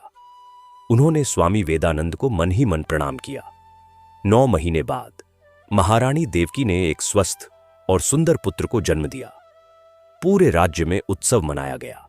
लोगों ने मिठाइयां बांटी, दीपक जलाए, भगवान का धन्यवाद किया। महाराजा चंद्रभान और महारानी देवकी की खुशी देखने लायक थी। उनका सपना पूरा हो गया था। उन्हें संतान सुख मिल गया था और इस तरह तपोवन राज्य पर से सभी श्राप हट गए।